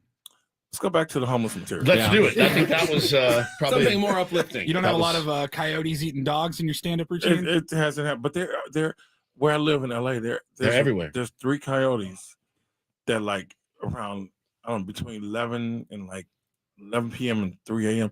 They just kind of patrol the area. It's like a little gang. It's like I always see them coming down the same way, and I always wonder what they would do if I wasn't in my car. They won't do anything to you. You guys need to go check the iguana scene from Killing It. I was crying laughing. It's the first episode on Killing It. You guys got to watch that show. Check out Killing It, y'all. Peacock. Peacock. Get Peacock and enjoy Killing It. And then if they don't Well, you're going to need If it they to don't watch do, the NFL playoffs. Yeah, this that's year, true. So They don't you do might season as well three, then go ahead get and- it now, and you'll be ready for the postseason. And I got to imagine, not to, I don't want to get in your finances or anything, but The Office probably still pays pretty well, right? Those residual checks dwindle. Do they dwindle? Oh, they I've dwindle. never known how Oh, that they dwindle works. hard. They Really? dwindle. So first it starts out nice, and then get a little low and low. Yesterday, 2 days ago, whatever it was, I put some checks in the bank, and one was for, I should have taken pictures. One was for 0.07, one was for 0.08, and I really put 7 them in, cents. and I really cashed them out. Like you probably not even supposed to do that. Like who's sitting there printing? Oh, here you go. Here's a 0.07. nickel. Yeah. Why do they dwindle? Because it's just shown With less? inflation, it's only worth like 3 cents now. Yeah, too. no kidding. Yeah, The check Right. the check is It cost me more to go to, and I Yeah. drove 3 hours to that. Man, it's such a pleasure to meet you. Such Likewise, thank you. big Yeah, fans thank you so much for coming years. in, and good luck with the You got already sold 6 out shows this weekend. Six. Yeah, 6 left. Good And lord. you better one know last someone night. with tickets if you want to go. So, thank you, San Diego. Appreciate you, supporting your boy, whether you make it or not, to the show this weekend. Thank you for the love and the continued support. Mwah. We're on YouTube right now. Our chat's been going crazy. going for the last crazy. few minutes. YouTube. This is Which the you don't end. have, the Zack and YouTube Miri, stream. like The Office. What haven't you been in? This is the Eastbound end. and Down, though, for me, it's still It's mine. It's my favorite show. Right on. Reg Right on. Mackworthy. Thank you so much, man. Hey, Thank you're you so welcome. much for Thank coming you. in. It's a pleasure. Craig Robinson with us. All guests appear on the Premier Chevrolet of Carlsbad fan hotline. Save money the right way with Premier Chevrolet of Carlsbad.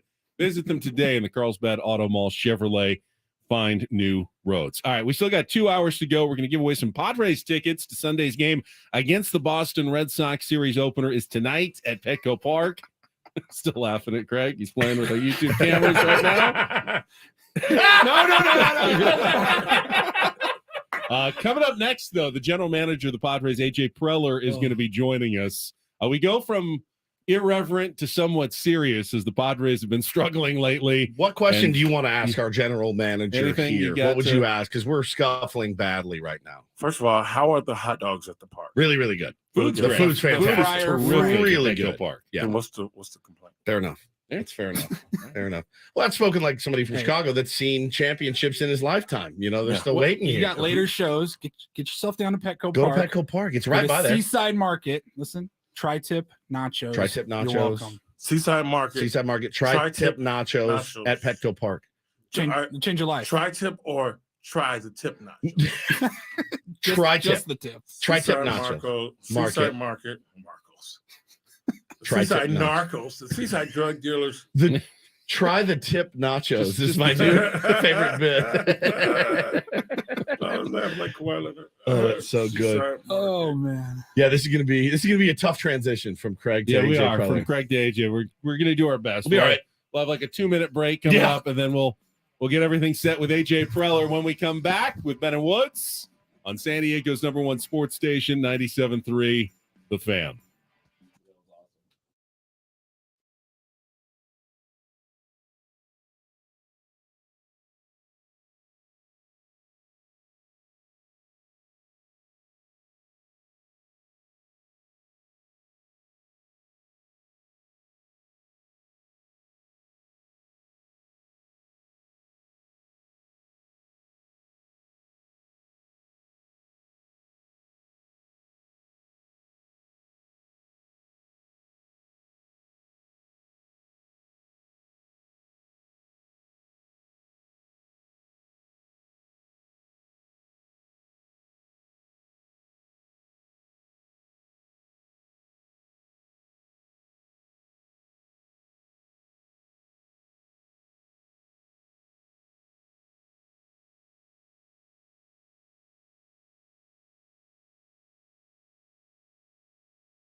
Halfway home on a Friday, Ben and Woods, 97.3, The Fan.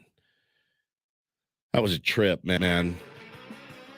Craig Robinson, actor, comedian, eats nuts, spokesman in here. And yeah, that was a trip. He's a trip. I like that. I like it. He was a fun guy. Really, really fun guy. Yeah.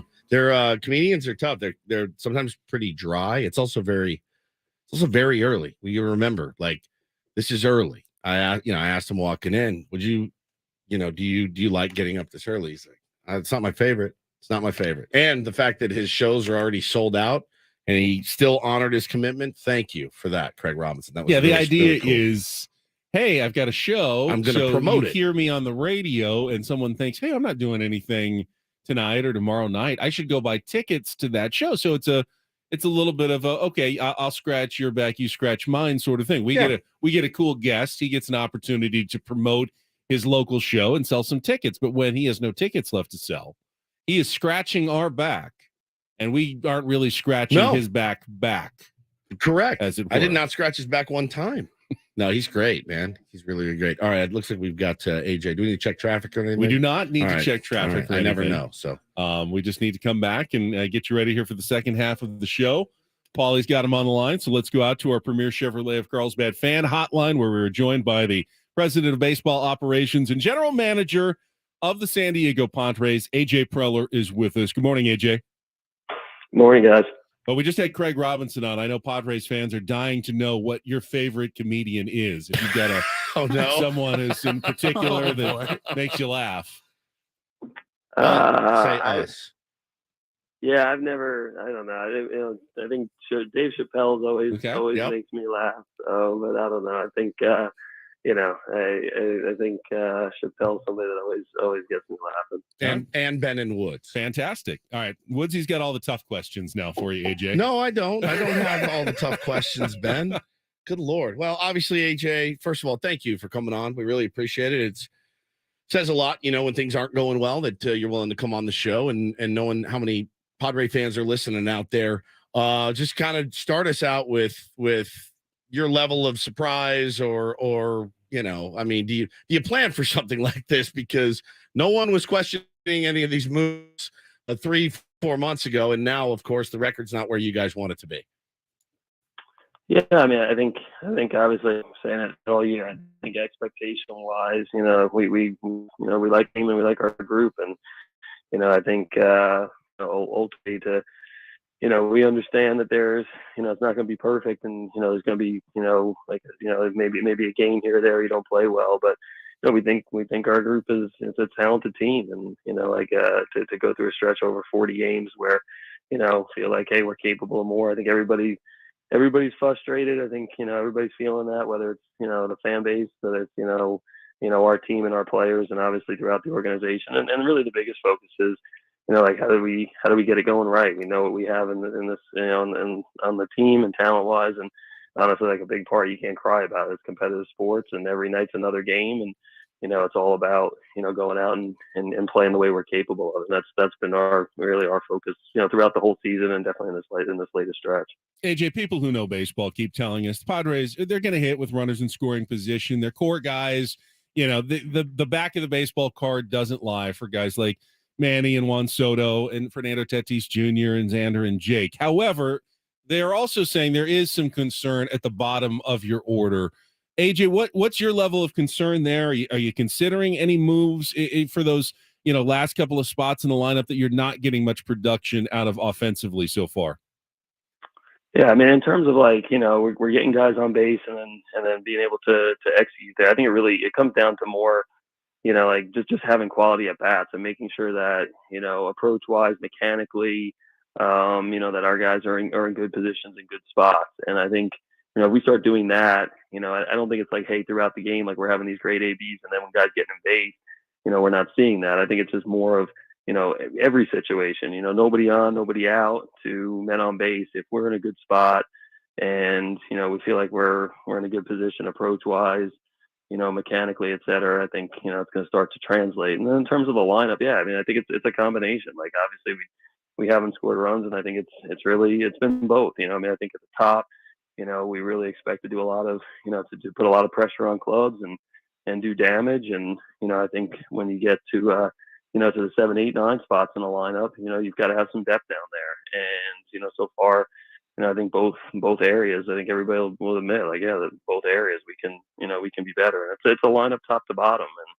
And, I think from our standpoint, we're constantly looking to evaluate and address, and, that's always the trick of it. But, and when to, I think the conversations with Bob, the conversations with the hitting guys, conversations with our players, is all about, hey, how do we start to see some changes? Do we how do we go about playing the game a little bit differently? And I think that's always the conversation. And but again, like, we like the group, we like what we have, and I would expect to see us start to perform better. Talking to AJ Preller, Padres president of baseball ops and general manager. And you mentioned a couple of times mechanics. And, everybody loves when something goes wrong, you got to point a finger at somebody. You just have to. That's just the way that fans are. That's the way that pretty much every walk of life is, AJ. This is wrong. This is how we fix it. We've heard from veterans like Matt Carpenter and Xander Bogaerts. They say, no, the work is being put in behind the scenes. Bob Melvin says he's comfortable with the effort pregame from the guys, but the results are not there.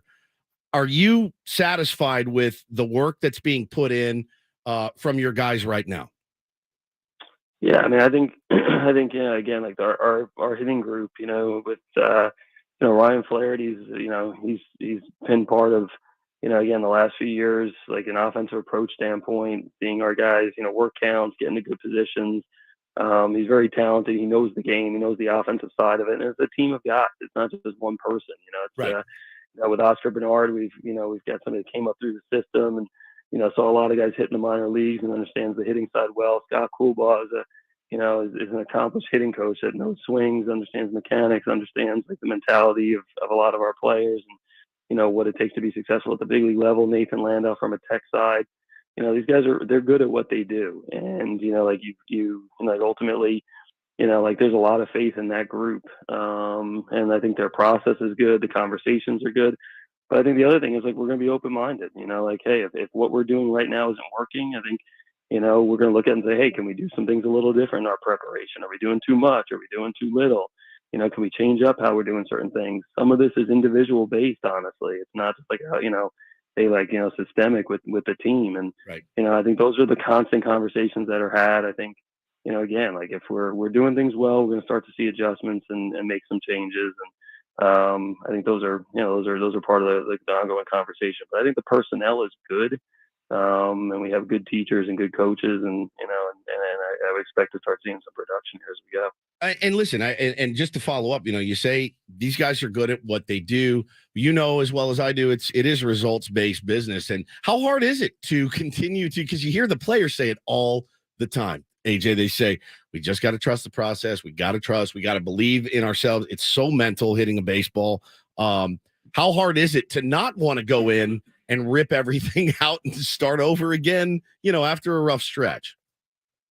Yeah, I mean, the thing, obviously, like, you can't be reactionary every single day, Right. So it's like, it is baseball, and there's failure in the game, and then also there is like hot and cold stretches, et cetera. I think we understand all of that, and I think and I think it's not going to be, hey, we went out and scored 12 runs today. That means, hey, we're everything's great and we're moving on. It's just like, it's over the course of, setting short-term goals. Hey, this is what we want to look like in a week. And then where are we going to be at in 2 weeks? And, if not, like, we gotta be willing to make some adjustments and how we're talking, how we're teaching, how we're practicing. And, that mindset is there from the group. And, I think that's more of, the role with Bob and myself, et cetera, is just making sure we're having those conversations and then knowing when to kind of make those adjustments. But you can't get to where, every day you're just reacting. I think, again, like, there's trust and faith. And I think, over the course of the next couple of weeks and over the course of 162, if we're doing things the right way and we have talented players, we're going to start to see production for sure. May have to react to the Manny Machado injury, though, here in the next couple of days. And we know Manny will want to get back as absolutely fast as he can. He always does. But what's your what's your thinking in terms of getting him healthy and whether or not he might need to sit down for a little while to get that hand healed? Yeah, I mean, I think, it's again, like, we'll come in again today and see where he's at. And I think, again, like try to get a sense of, where he's at in terms of his readiness to play for tonight or this weekend, and then, weigh that out versus, what's best. Again, it's a fracture. So even if it's a small fracture that's not casted or anything like that, it's still a fracture. And, I think for us, like the biggest focus is going to be on the season and what we need to do for the course of the year for what's best for him and best for our club. And we'll get more information every day. We get a little bit more information. We'll get more today, then, evaluate it from there about, timeline and what's best for him. Now, has he tried to hire you away to be the general manager of his soccer team yet? Or could you do both? Yeah, I know nothing about soccer, but yeah, I think if we got enough focus here trying to get back to the top of the standings from there. Yeah, the shoe's on the other foot now, Manny. You're in management. Yeah, dude. You now can see all these players come up to you with all their ideas all the Yeah, time. exactly. See how you like it. I think Nelson had some things to say when Nelly was the GM of the WBC team. So I think he decided quickly, you know what, maybe not retire, get back to playing or whatever, and do this as long as I can. Well, so. I did wear my junior GM shirt for you today. It's under this Tin Caps shirt that I'm wearing also. So I have my junior GM shirt on, and I wanted to ask you about, listen, you look at, everyone always wants to compare, and it's just the death. If you just compare yourself to what other teams do, you can't do it. You have to stick to your plan, whether you're a morning show, whether you're a baseball team. It's the exact same thing. You can't compare. That being said, you look at some prospects that come up and they just burst on the scene. I wanted to ask you, because there's some guys hitting right now in AAA, and how hard is it for you to weigh, all right, well, it's El Paso and they're doing well, and we've seen guys come and go, but how hard is it for you to make that distinction of, okay, they're ready? Like, we could probably use a spark, and this guy's hitting. Let's bring him up. Yeah, I mean, I think, a lot of it the player tells you with their production and how they're going about their work. And then, we've got, scouts that go down there and evaluate, and then obviously talking to our coaches as well. And, then you're weighing that out versus the big league team. So I think that's all part of the, of our evaluation process. And, when do you make a move? I think the biggest thing I think everybody understands, like, we're going to do everything we can to have a championship caliber roster and a team that plays deep into the postseason this year. And, I understand, like, when guys aren't performing, there's frustration, and, you definitely, you look at it and go, all right, is there spots that we need to change and improve, but there's also, like, I think we're trying to weigh that out versus guys that have a real track record and giving them opportunity to make some adjustments and changes. And, I think the one thing everybody understands in this market with our group, our team, our front office, we're going to do everything we can to go put a team on the field that's going to play deep. And, I think, again, like, you start looking at it, and that, it's a little early from a trade standpoint. Sure. But we do have some guys performing in AAA. We're talking about that every single day. Does that make us a better ball club? Does that, like, improve the look of our roster? Does that improve some of the, may create some competition? And that's healthy. I think those are healthy conversations. And, I think those are things we're going to exhaust. And, at the end of the day, like, there's no art to it. There's no, like, set date. Hey, we're doing this with this player, et cetera. I think it's just more, we have some guys that have given us some options at AAA. We'll evaluate that. And, hopefully we have some guys that can, you never win with just your 26. You need a lot of guys that can come up and perform. And, I think that's part of our conversations daily, and just making sure, hey, we're doing what we need to do to go out and win the game for that night. As far as depth goes for the roster, it's funny, man. We talked about it beginning of the season. That's one thing I think we were championing a little bit, was depth in the organization. And it does, sometimes it feels a little bit dire. If you could, I know, Campy going down really kind of hurt part of the plan. I know you guys were expecting big things, and there's still time this season for him as well. But when you talk about depth in the organization, how do you feel ahead? Do you feel right in the middle, or do you feel behind a little bit right now? I mean, I think again, like I think in terms of depth, like different spots, different positions. The AAA group, we've got some options in terms of guys that are down there that are playing well, and some are veteran guys that have been at the big league level before. Other younger players that are trying to prove themselves. Obviously, like the catching spot. When you have injuries, it's important. From a catching standpoint, from a pitching standpoint, to have different possibilities and different guys that can come up. We've seen Weathers come up and do well. We've seen Cosgrove come up here, the bullpen come up and throw well. Again, like like overall, you need to have guys that can come up and and give us a shot in the arm or kind of hold things down or come up and perform and push other guys. So we're constantly talking about that, and we feel like the AAA group has some options for us that we're going to look at. And throughout the system, again, that's what from our standpoint, that's where we feel like we've had that in years past. Feel like that we're in a spot this year where we can call on that, and if not, that's when you have to start looking at outside the organization as well. So, again, I feel like from our standpoint, we have some options that we'll be able to call on that will be able to help us out here in the next couple months if we need to. You mentioned some of the surprising successes in the bullpen. Tom Cosgrove, Drew Carlton, giving you some innings when he came up as well. But there have been some injuries there. What's the latest on Robert Suarez and getting him back, and maybe even Drew Pomeranz, seeing him at some point this season? Nabil?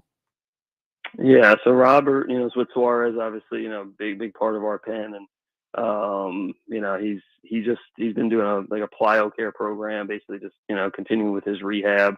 All the reports have been really positive on that front. He starts throwing the baseball here this week coming up, and that's going to be the biggest thing. It sounds like he's really gotten after throwing the heavy ball and doing some things with that. And now when we get into progressing throwing the baseball, that's going to be the big key. But so far, everything's been really positive in terms of him coming back and, on schedule and on time from that standpoint. I think with Palm, it's been frustrating. I think frustrating for Drew. He's this flexor mass injury. There's been, look at other guys in the big leagues here in the last few years, and even Craig Stammen, earlier in his career. It's taken these guys a few years to come back from that injury. And, I think it's kind of like, hey, it's not Tommy John. Some people, look at that injury. It's actually kind of taken longer for a lot of guys to come back and be effective. And Drew just hasn't been able to come back off of that. And he's still kind of searching for it right now. And, again, we've got other guys as Okar starting to go out on a rehab and Nabil. So, there'll be some other guys that have contributed that we're looking forward to getting back. Adrian Mori-Holmes is starting to throw bullpens from his standpoint. So, again, like as we look towards the second half, as we look towards the long season, I think getting some guys internal healthy, getting some guys back, I think we have some people that'll be able to give us a shot in the arm and help us on the field here, of course, in the next few months. AJ, appreciate it. Obviously, love to see a turnaround this weekend. Wish you and the team the best of luck against the Boston Red Sox. As always, thanks for your time. All right. Thanks for having me, guys. Thanks. All right. Friar Friday with AJ Preller. And again, tickets are still available at Padres.com if you want to get in this weekend with the Red Sox in town. Limited, but you still have a chance to get in. We're going to give away some tickets coming up in our 9 o'clock hour as well for the Padres Red Sox game on Sunday. So keep listening here to Ben and Woods. Yeah, we ran out of time. It's weird. It's the one sport where you can you can say, the definition of insanity, right? Doing the same thing over and over, expecting different results. It actually works in baseball sometimes, right? Like trusting that process, trusting the work that you're putting in. Sometimes the ball doesn't fall. You hit it hard, you hit it right at somebody, but you don't change what you're doing. We talked about it's the Cardinals earlier. Yeah. I promise you, they didn't say, you know what? Let's revamp the whole thing. The Cardinal way isn't working anymore. Let's do the Braves way. They didn't revamp their organization and go on a tear. That's the thing. They just kept doing what they were doing, and all of a sudden, instead of the worst team in baseball, they've been the best team in baseball. And honestly, they probably haven't done one thing differently that they did in the first couple of weeks of the season. Pretty crazy. Probably trusted the process, which is hard to stomach until you see it start to turn around. And that's it. All right. Well, we'll react to a couple of the things we heard there. If you want to join us, 833-288-0973. More on our conversation there with AJ Preller coming up after a check of traffic here on 97.3 The Fan.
Mentioned those Padres tickets are going to be given away later. I also have some Legion tickets. We'll do that just in a couple of minutes for next Sunday's game against the New York Ironworkers. So be ready to call in here on Ben and Woods. My co-host, a perceptive guy sometimes, Paulie, because, and he's in the bathroom right now, but he not great at time management. He noticed, and maybe you did as well when you were listening.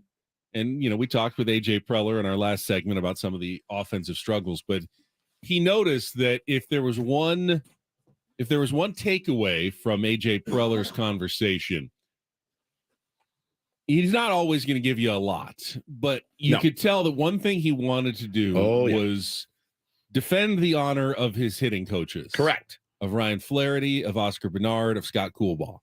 I don't know if he's seen the fans, the criticism that has been leveled toward the hitting coaches. Certainly in the past. I mean, he's had to go through quite a few of them. So I think he also just knows, like, internally, if the team's struggling offensively, everyone's going to call for the hitting coach. We fire a hitting coach every other year here in San Diego. So it's not like this is a foreign concept to him. He knows. He sees it. Yeah. I mean, it's, you see it. You see it. You hear it. He knows. He probably gets texts from his buddies. I mean, let's be honest. He's got friends, and what are we doing here? And we're really, so I did find it interesting.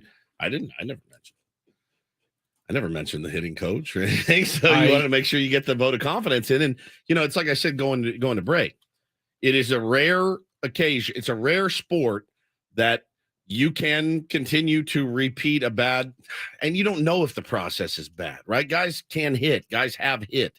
Juan Soto is hitting. Is that due to Juan Soto being great, or is that due to Ryan Flaherty and Scott Coolbaugh and the adjustments he's made? He came out earlier in the year and said, they're not telling me anything, right? So you just don't know. But you bring up a great point with the Cardinals. It's a great point. They were dying, scuffling. Everybody sucked. And then they hit 7 home runs last night, and the hottest team in baseball right now. I promise you, and you're right, they did not go in and retinker the way they do business. They just don't. And if anything, they were in more chaos than the Padres. Way more chaos. It was spilling into the headlines. It was front and center from the GM. Friction between manager and players. They were having tons of trouble 2 weeks ago. Imagine AJ Preller coming on this show and going, hindsight being 2020, maybe I don't look at Manny Machado as a part of this team in the future. Imagine that, because that's what he did. That's what John Mozeliak did in St. Louis with Wilson Contreras. He said, hindsight being 2020, basically say, I'm not going to sign this guy for $90 million if he's going to be a DH. The world would end here. The city would cave in. It's not the case. But instead of then, trading him for pennies on the dollar, right? They were patient. They let him work out some difficulties, brought him back, started catching again, started mashing again. Yeah. And he's been a big part of the reason why the Cardinals have been playing so well lately. Go figure. It just, you don't know. Listen, I hear all the comparisons, and this team started at this record, and the Nats were 19-31. There's no guarantee that the Padres are going to turn this around. There's not. There's no guarantee. I can't give you one. I still trust that they will, but I can't promise you they're going to have a Nats-like resurgence. You can't either, Ben. Paulie, you can't. Nobody can. AJ Preller can't. So you ride, you watch, you root, you love, you hate, you get pissed off, you want to fire somebody. It's all part of the experience. And right now, the experience is not a fun ride.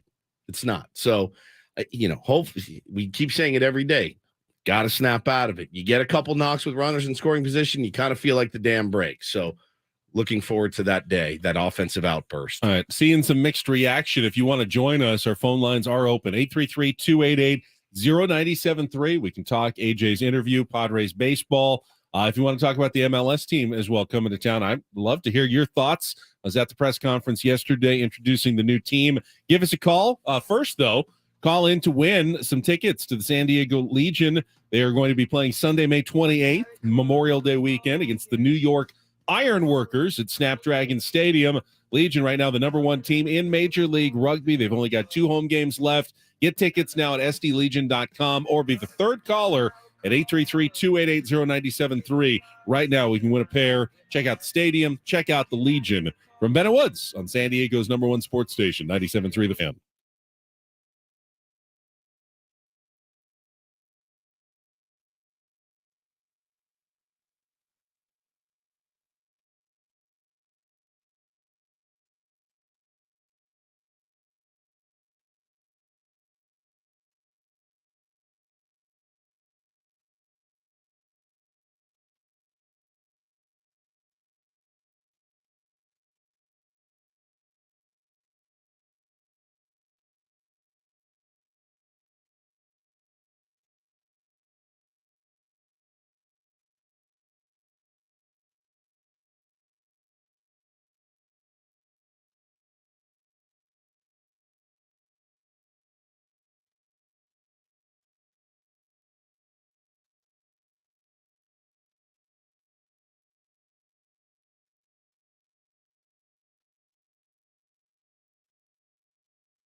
Congratulations to Derek. Just won the Legion tickets. That opens the phone lines back up if you want to join us. 833-288-0973. Woodsy and I also have got to pick a $10 bet for the weekend. Yeah. Here. We've come up with Got a good one to one. put on our whiteboard behind me here. If you're watching on our YouTube stream, we'll discuss our bet for the Padres series right after this check of traffic on 97.3 The Fan. From the Premier Chevrolet of Carlsbad Traffic Center, part of the Premier Auto family, here's Kelly Danick. Not too bad of a ride. Southbound side of the 15 has cleared an accident before Auto Parkway, so just seeing a little residual slowing there. The Big O Tires clear ride northbound 805 out of the South Bay all the way up through National City. I'm Kelly Danick with Ben and Woods, San Diego's #1 sports station, 97.3 The Fan. You always like to find usually the former Padres on a team Yeah. that you're worried are going to burn the Torch Padres us like in a- Tommy in a Pham series. last year. But the Red Sox don't have a number of former Padres on their roster right now. No. They do have a trio of ex-Dodgers. Oh, though, yeah, that they you'll do. be fairly familiar with over the years. And that's what we're going to center our $10 weekend bet around. Yeah, I picked you got Alex Verdugo, Kike Hernandez, and Big Red himself, Justin Turner. Did a lot of damage to the Padres over the Damage. years. Oh my God, so happy to see him gone. And yeah, so we I just said, all right, so combine those guys together, Verdugo, Kike, and Justin Turner, over under 5.5 RBI in the series. And it was your between pick. them. So So I you're took the taking over. the over. I took the over. That would be a stretch for what they've been adding to the team. Yeah, and they all have right below 20 RBIs. So they're getting essentially about 0.4 RBIs per game each. So given over the course of 3 games, you'd expect them to have about 3.5 to 4 RBI Right. based on their now. RBIs come in bunches. Bunches, You go yeah. 4 games, you don't For have other one, teams, and then yeah, you yeah. have 3 in one game. Yeah, Padres don't get 3 Right. RBIs in one Can you game. imagine like a benches? Can you imagine like a bases Some teams clearing double? actually have 3 RBI in the same inning. It is possible. Saw Freddie Freeman hit a grand slam last That's night. 4 RBI in one swing. of Blew the my bat. hair back, and I watched the Cardinals hit 7 home runs last night, which is Some of them even with runners in scoring it position. was incredible. Cardinal way, I guess. They're on fire all of a sudden. Yeah. It is amazing. Yep, So it is. you're taking the over on 5.5 Yep. runs batted in for the trio of ex-Dodgers Indeed. on the Boston Red Sox this weekend. You got Blake Snell, you've got Joe Musgrove going tomorrow, I believe, and Big starts for both. and then Sunday's scheduled starting pitcher. Are we back to Michael Wacha again on Sunday? Yeah, Michael Wacha against Corey Kluber would be the Sunday matchup for the series against the Red Sox. Couple of crafty veterans, of course. Yeah. Waka, former Red Sox, had a good season Yeah. for them last year. Sale is going tomorrow for the Red Sox. Found a little something. Has Yeah. Chris Sale? He's his ERA is just 5.4. Oh, is it? So yeah, he hasn't I thought he's had lit it up. Did he have one bad game? Because I thought he'd been throwing well. Let's see. Yeah, he had a bad game on the road at some point where he gave up 5 runs in Baltimore a few weeks ago. Last few he's given up 1, 3, and 1 though, so Okay. he's been pitching Been decently. dialing it His in. road ERA is 7.2. He's pitched better at Fenway than he has anywhere else. And then Kluber on Sunday Klubot.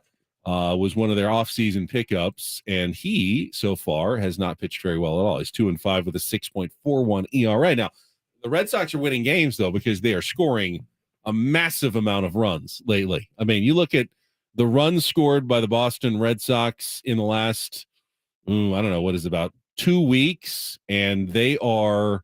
These numbers are like the Padres would be jealous. 12, 9.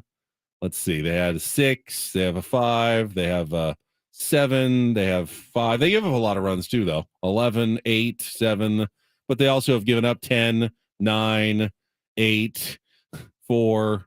So they're if the Padres are trying to get going offensively, this is a pitching staff that has given up some runs lately. It's also an offense that have scored a bunch of runs. So you're going to have to probably have some offense, to win these games. They're not tracking 2-1 type ball games this weekend. The way that this team is built, you're going to need to outscore your opponents to win. Yeah.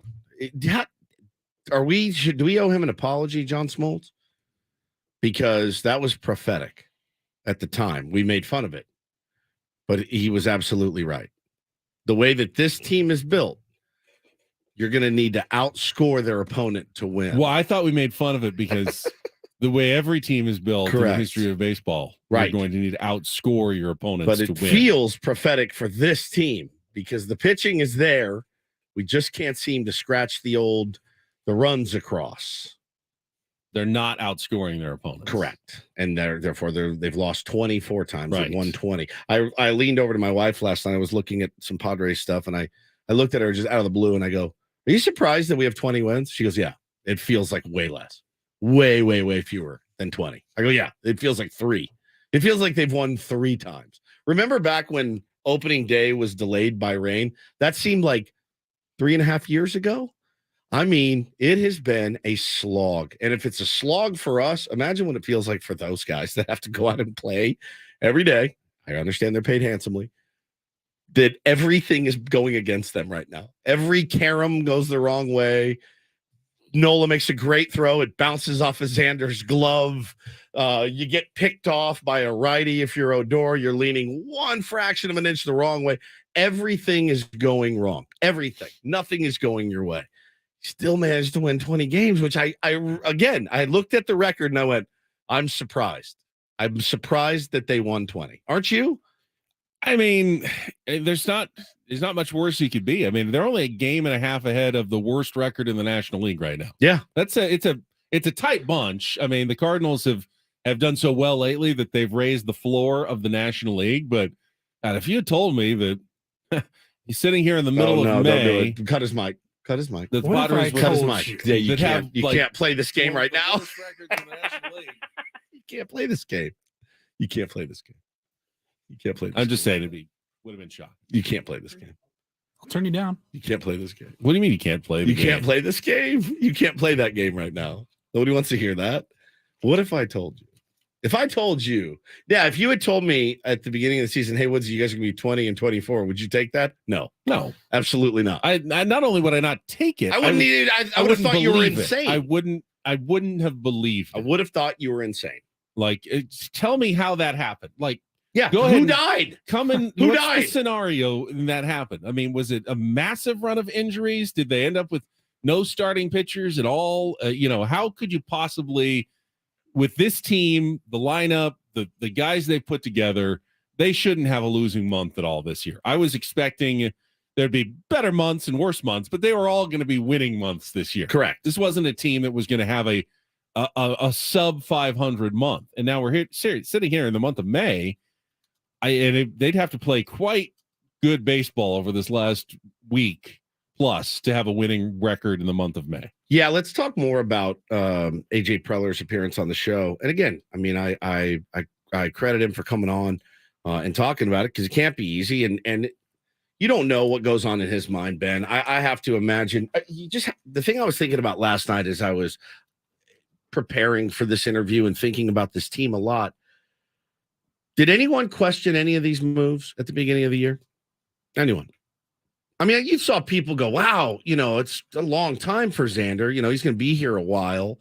You maybe question the length of the contract and things like that, but it's, Yeah, I mean, I think some people thought, I don't know that it would have signed Jake to such a long contract already, but they all said, but he's definitely he's one of my starters this year, probably my starting first baseman. Sure. So, no one was complaining about having him in the lineup. Right, of course. And I just, it's like when you make a trade for somebody and they don't perform well. I try to put myself, at least, just speaking for me and me alone. I remember how excited we were when we got Juan Soto. I was all in favor of it. I thought it was a great move. I thought it was a ballsy, brilliant, legendary move. Now you don't. No, I still do. I absolutely still feel like it was incredible. And I try to remember that, when people are down on Bob Melvin. Very few of those people were down on it when they got rid of Jace Tingler for Bob Melvin. I try to remember the way that I felt when AJ Preller signed Xander Bogaerts, the way that I felt when AJ Preller has made a lot of the moves that he's made. They're all pretty exciting, and we're all kind of in favor of it. They don't always work out, and it's hard hard to turn tail now and be like, I knew Bob Melvin wasn't the right guy, or I knew Xander wasn't a fit, or I knew this guy wasn't a fit, and we gave up too much. Super easy to do a year later, But there's no evidence that any of those things are true. Other than the record, it's not as though Correct.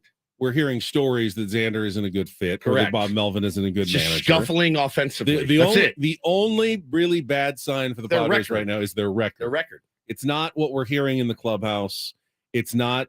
There's not infighting. There's not people pointing fingers and accusations or claiming that this team has lost its way. Really, hitting with runners in scoring position and the record are the two things that need to turn around. I will say, if there was one area that we all said needed to be addressed, even AJ Preller, was the catching position in the offseason. He looked to upgrade. Okay, I'm glad you brought this up because I heard this on Coach's show yesterday. He absolutely looked to upgrade. The other thing, though, and I've mentioned this briefly to him, is they were counting on Luis Campusano to be a major part this season. We came back from fantasy camp. We came back from spring training armed with information from Padres executives that said Luis is ready. He's put in the work. He's going to get every opportunity to prove himself this year. He got hurt. So should he have still gone out and gotten a catcher, knowing they had Nola, Campusano, they were going to be splitting time or easing him in, whatever. Nola coming off a decent playoff run, garnered a lot of trust in the rotation, a lot of trust within the organization, hitting the ball really well at spring training.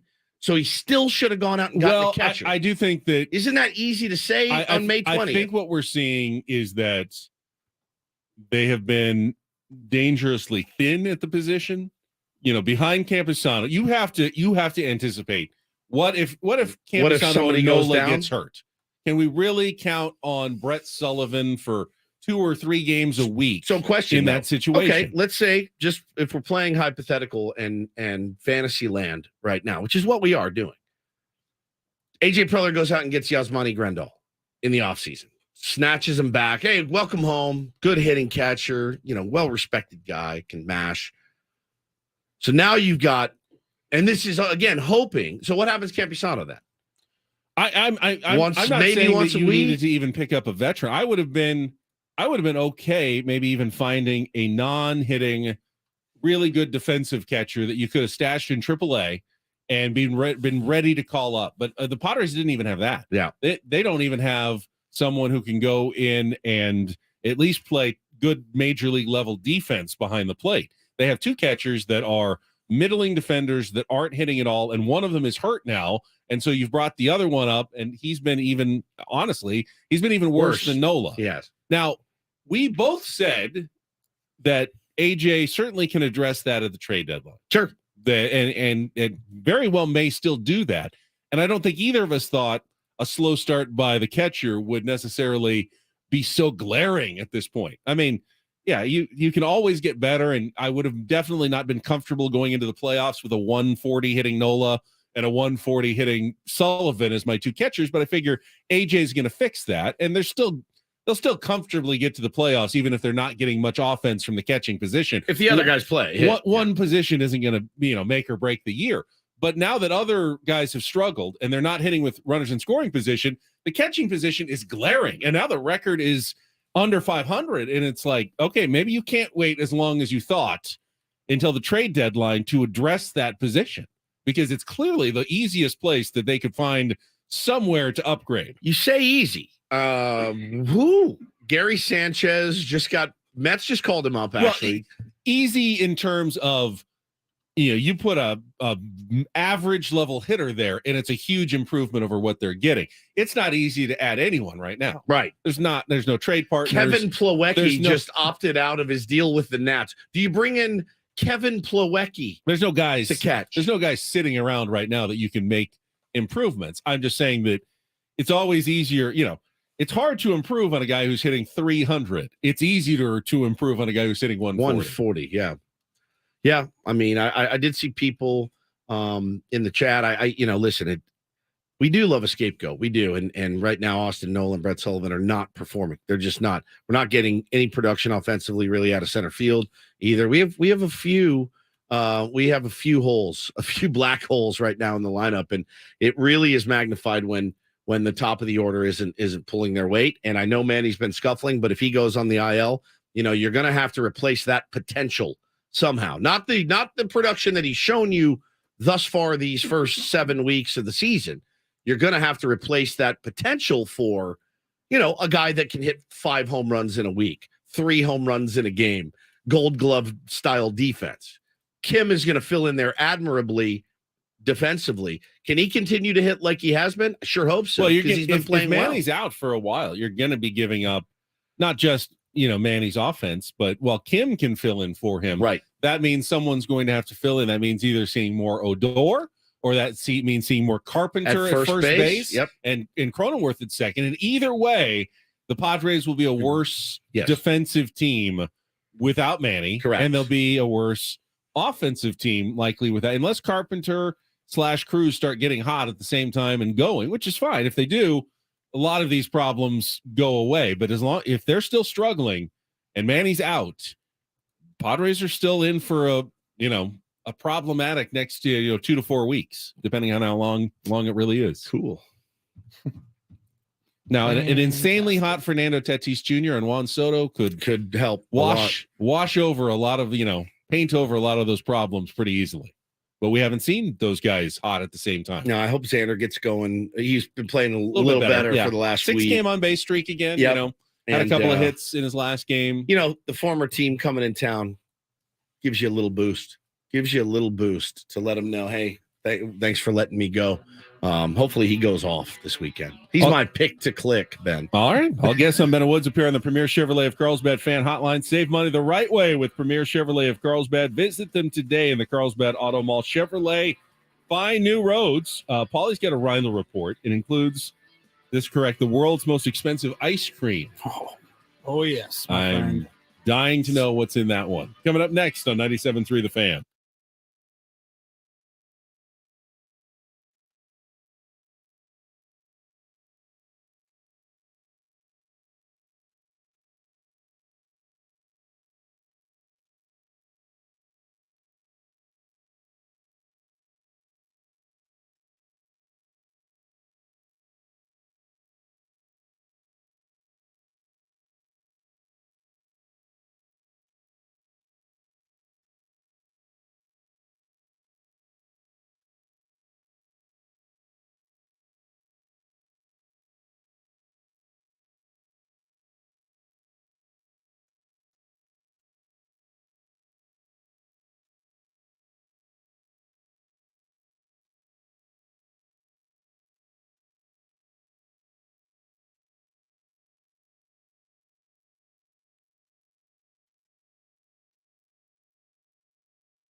Final hour of the week, Benjamin. And then we get, 27 innings at minimum of Padres baseball to look forward to this weekend. True. Yeah. There are some clutch hitters in town. I saw last night. Congratulations to the San Diego State baseball team. Oh. 2 outs. Oh. Full count. Oh, my God. Down a run. 2 runners on. And they got a walk-off 3-run game-winning home run by Caden Miller to beat New Mexico 5-3 and clinch a spot in the Mountain West Conference tournament with 2 games to go in the season.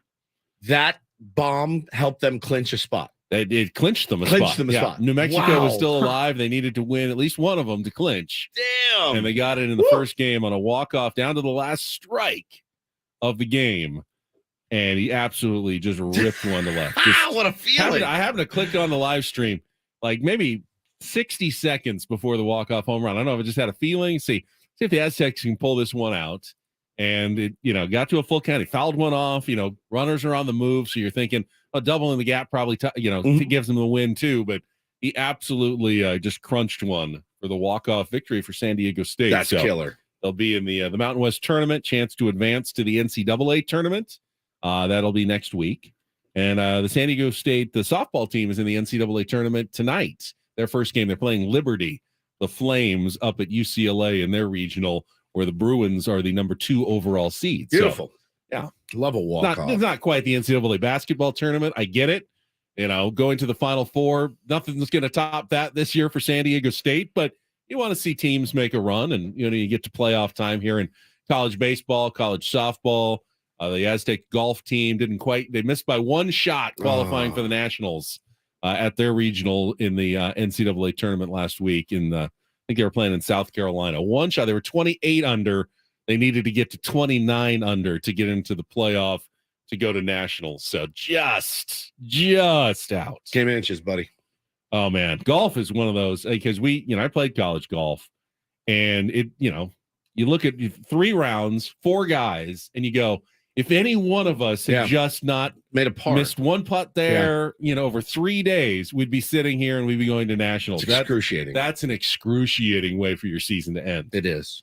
No doubt about that. I'm waiting for Ben to say, speaking of excruciating, here's the Reindl report. No. Nothing excruciating about the Reindl report. It's a good segment that starts right now. And get things started here with our today's edition of the Reindl Report. Now tuned into the greatest.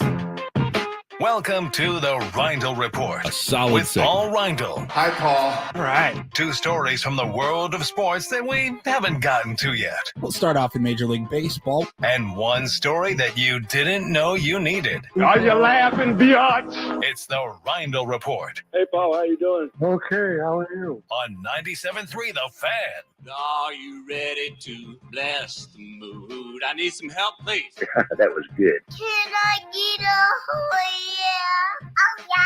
yeah. All right. All right. Competent radio segment incoming. Yes, very Paul confident. Reindl. Take it away, Thank Paulie.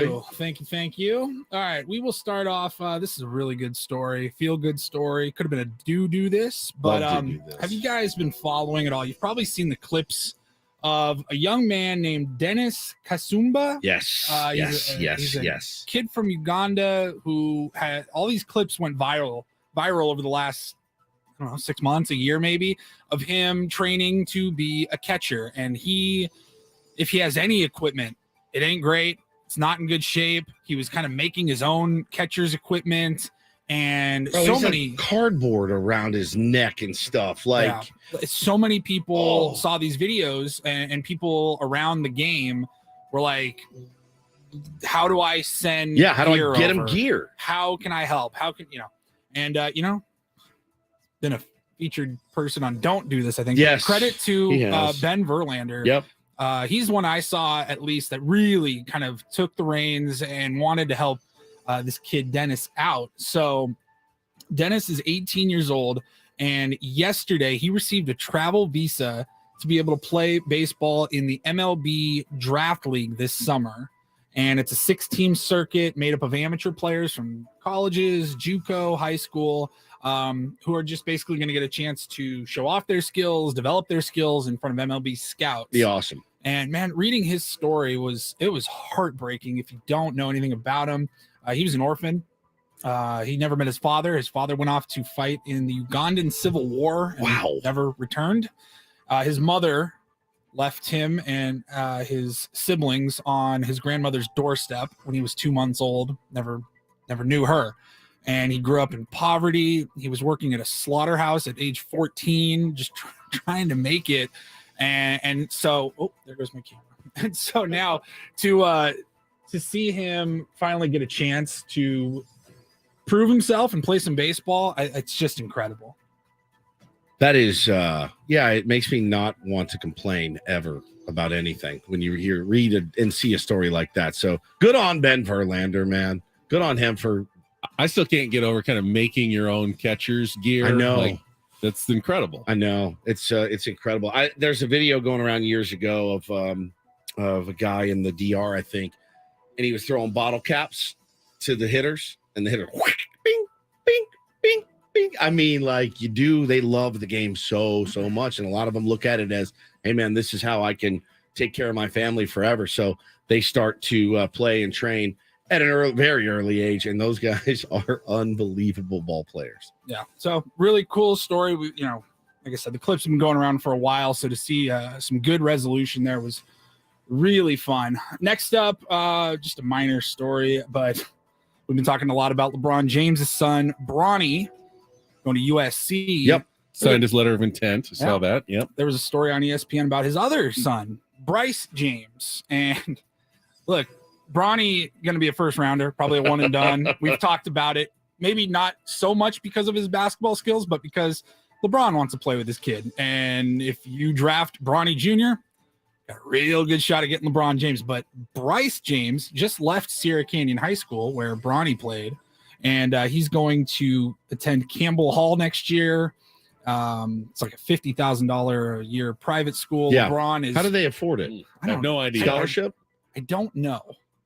No, LeBron has. Is he? How old is? So Bronny is what? Bronny 18. is One of the ironies, though, in life freshman. is that the richer you get, the less you actually have to pay Yeah, for things. it's wild. That Not school Bronny. probably will say, no, Come on. just for the Exposure. exposure of having a James kid here, we're not going to make LeBron pay. LeBron could easily afford it.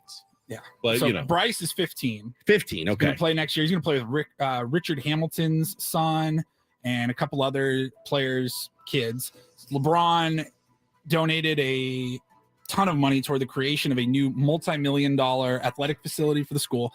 But why I brought it up, Bronny is a pretty damn good basketball player going into USC. He's 6'3", he's guard. Bryce is 6'6". Good God, and at he 15? is at 15, and he is a pretty damn highly rated prospect. He might be the better LeBron child. And dude, like, I just remember I would see like LeBron would post like TikToks that he would do with his kids, and I've always kind of pictured Bryce as a little 12 or a 13-year-old kid. He's a full-grown 6'6" young man now, and so another James child to keep your eye on in the basketball ranks. Goes fast as a parent of a soon-to-be 20-year-old and a soon-to-be second high school graduate. Those years go very quickly. Like, I remember seeing him and his brother like doing TikTok dances and stuff. Yeah, they're little and, kids. And he was like 12, 13. You're like, oh, he doesn't, maybe Bronny will play basketball. Bryce doesn't want to do that. Right. Nah, he's 6'6". 6'6". He's a beast. Don't have a choice. Monster. All right. You teased it, Ben. The world's most expensive scoop of ice cream. I know where it's from. It's from that they sell it, I think, in the what is that? Comes in a white container. You've had it at Vaughn's. They sell it at Vaughn's. Vaughn's. They Yeah. sell the world's most expensive ice cream at Vaughn's. Well, this one's like $13.99 a pint, so Like, it can't be more expensive. There's a than lot that. of white container, like McConnell's. McConnell's comes is in the a one. white container. It's like $14 a pint. I Yes, think. it's expensive. It's so good. My God, It is very it good. bring you to your knees. More expensive than $14.99 a pint, Paulie. A little bit. We'll take the over on that. Okay, $10 bet. $6,700 a scoop It's just a $6,700 a figured scoop. it out. It's a scoop of cocaine. Is all it is in a bowl in the spoon. I don't even know that would cost that much. Depends. I guess how big big your is ice cream the bowl? scooper?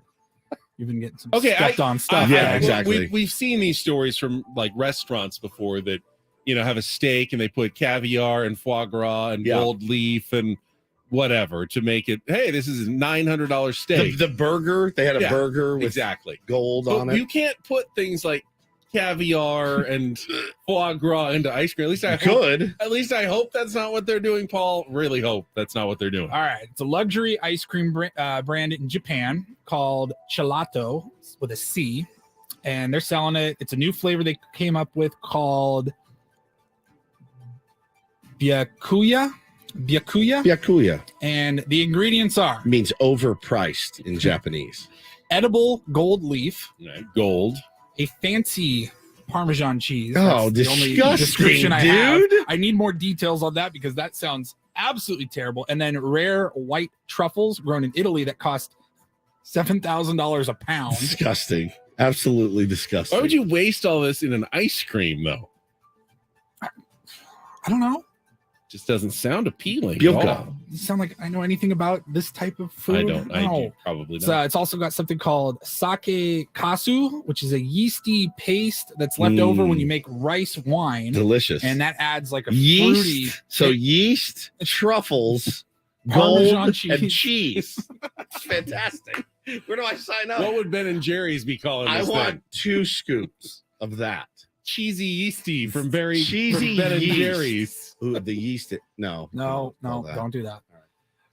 It took the company a year and a half to quote unquote perfect the recipe, and they say it tastes great. There's no chance. There's no chance. I mean, it sounds hideous. That is hideous. The cheese is really the worst part. If you didn't know that it was the most expensive scoop of ice cream in the world, you just knew it was very fancy, very expensive. Is it? And you were sweet or offered not? a spoon of it. Would you try it? Mm-mm. It's got cheese in it. Is it sweet or is it savory with all the truffles? Truffles are savory. Right. And The mushrooms. sake kasu, it's the rice wine, and that's like that adds the fruity taste to it. I had sake one time and I threw up, so I've never had it since. It was hot. I've done sake bombs. Absolutely disgusting. I like sake. No, I'm not surprised. Shocker. All right. Thank you, Paulie. You're very, very welcome.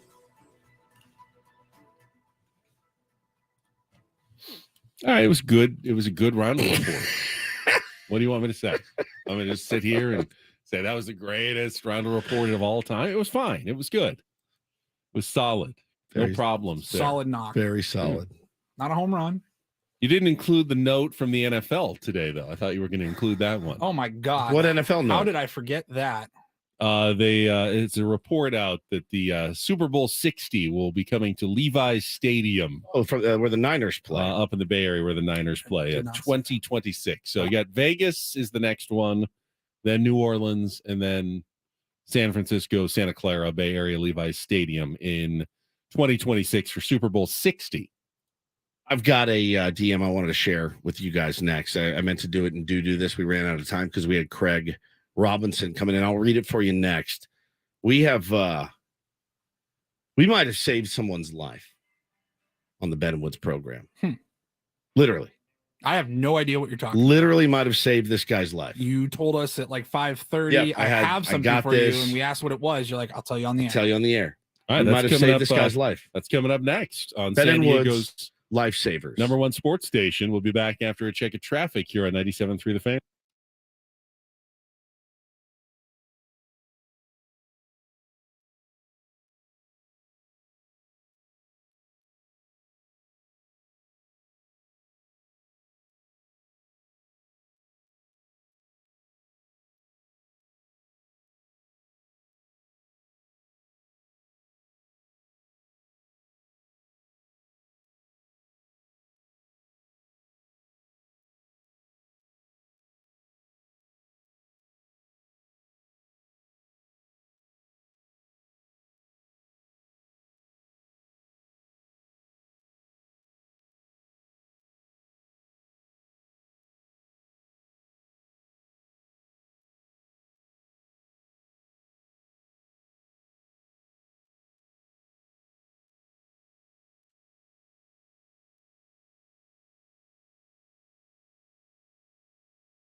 You don't have to tell people what we just ate. That's fine.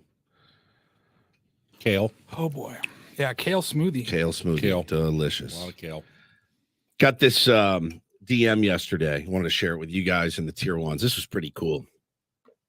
I get some nice DMs. I get some mean DMs. You run the gamut. This is on Instagram. Got a DM from a guy named Javier yesterday. Said, hey, Woodsy, I remembered you deleted your Twitter, so I'm sending you this on here. But I want to shout you guys out since I just got some new Ben and Woods merch in. Thank you for that, by the way. Yeah. But more importantly, I wanted to share what this show has helped me out with. This show, our show, has really helped me out with maintaining discipline every single day. You're not going to find three more disciplined guys than us that just all ate a Rice Krispie treat smothered in chocolate. I thought we weren't saying what we just You're not ate. going to find it. All right. You're not going to find three more disciplined guys. He said, I weighed 310 pounds. I now weigh around 195 to 200 pounds. And this show has helped me tremendously when it came to waking up every day to go work out and listen to you guys.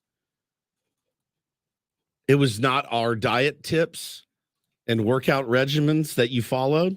He said, then in the afternoon or at night, listening to your last 2 hours on Apple Podcast and listening while doing my workouts. This show, to this day, makes me excited to tune in, feel like you three are part of my family. We're all having a great conversation, not only about sports, but life. So now I look forward to tuning in every morning, working out while listening, compared to years ago when I would only get excited to eat a huge breakfast in the morning. Again, you guys are awesome. Thanks for what you do, knowing you changed my life in a huge way.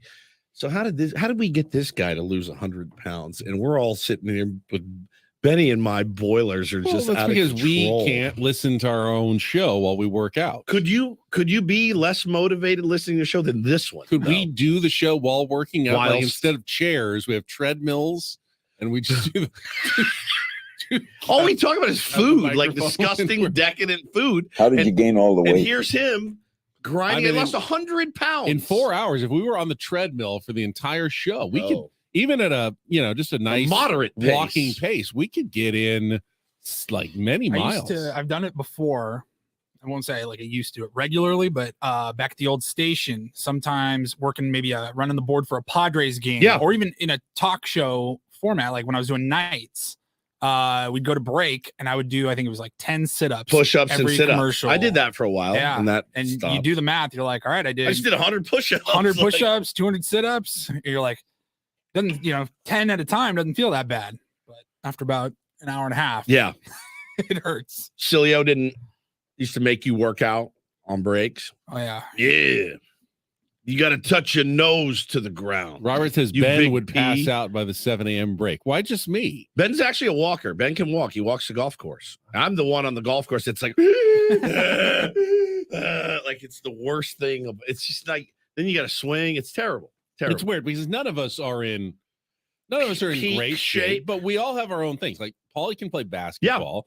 I can walk 36 holes and No carry problem. my own golf clubs. You can play baseball, run around the field, and you got kids, which is always, you're always chasing them around all day long. So we got our things that we can do. Jake from State Farm tweets in the chat, or says in the chat, not tweets. He says, I told Woods to get a mountain bike and he laughed. Yeah, no, I don't enjoy biking. I don't enjoy running.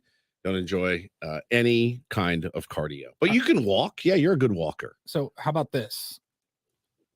Again, you did not tell us that story beforehand. You had no idea until 4 minutes ago what you were going to say. I just got an email from our brand manager, Adam Klug. Did we help him lose weight too? No, we don't help him That with kid, we he literally don't needs a help him with milkshake.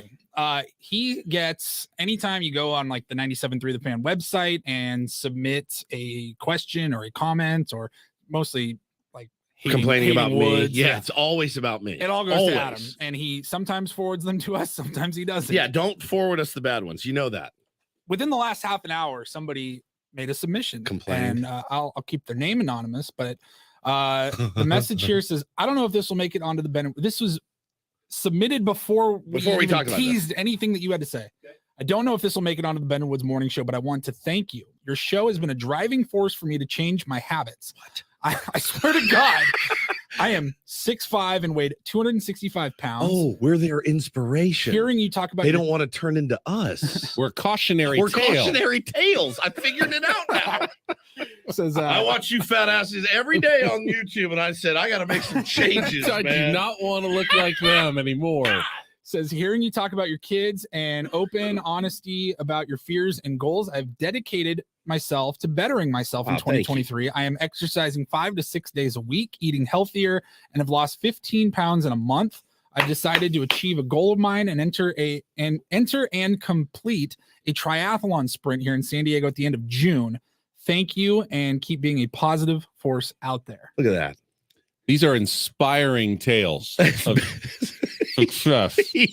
As Or Rice Krispie treats. I'm inspired by our listeners. JWW says, you guys make me think it's okay to skip a day. I went to the gym yesterday, and it was an experience. It's getting harder and harder, man, to work out and stuff. It's really, I'm just tired. That's the thing, is if we had a normal schedule, I would definitely exercise more. I get out of here. I'm like, today I'm fried. My brain is. Can we be open and mush. honest? I was going great.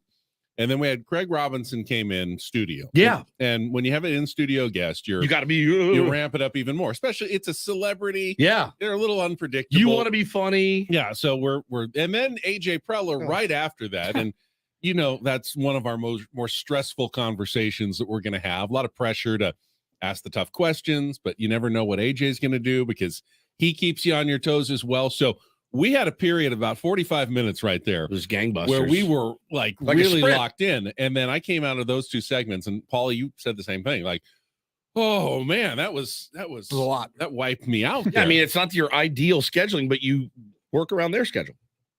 But man, I had no idea that we were so motivational out there. But I do appreciate the kind words. Always appreciate kind words. And yeah, I mean, you know, I've made a lot of changes this year. Yeah.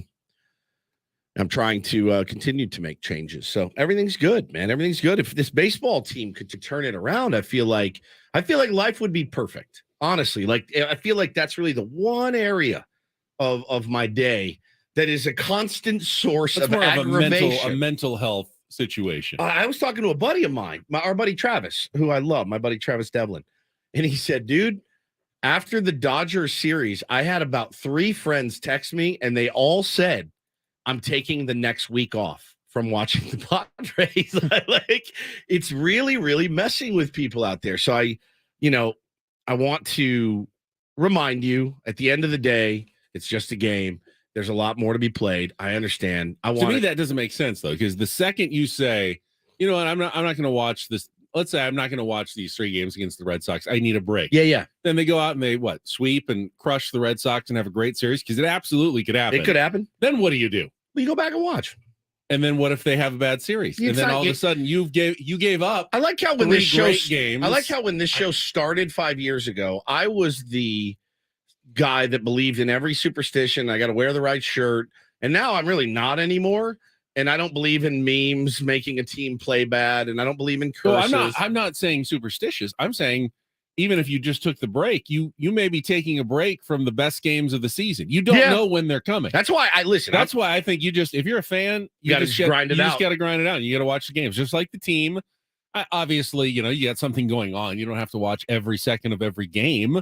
But if you're a fan, you're going to have to live through some bad moments in order to get the really, really good ones. It makes the good ones so much better. We've had so many good moments. We really have in the last few years. Even in the bad seasons, there have been some absolute Slam Diego was a blast. Magical moments for the San Diego Padres, more than I can really ever remember. Even in the playoff seasons, I don't remember in season so many great moments like the Padres have given us in the last few years. The electricity at Petco Park, the big home runs, just the great nights that they've had. And if you say, you know what, they've been struggling lately, I need a break, you're liable to miss something really, really cool. You are, and the team has done a good job this year in spite of the record right now. They've done a really good job at creating cool moments, and there have already been some really, really cool moments this year.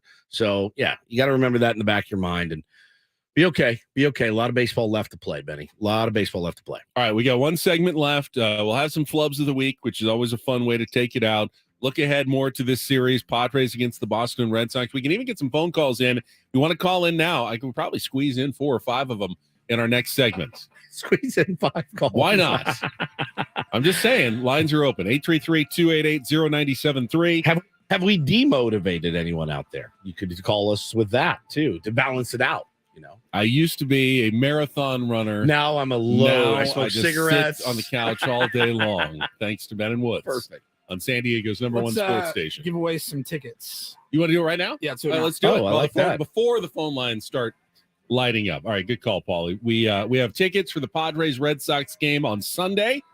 There is still tickets available at Padres.com if you haven't gotten yours yet, but win some now. Be the fourth caller, 833-288-0973. Fourth caller, 833-288-0973. We'll see you out there at the Padres Red Sox day game on Sunday afternoon from 97.3 The Fan.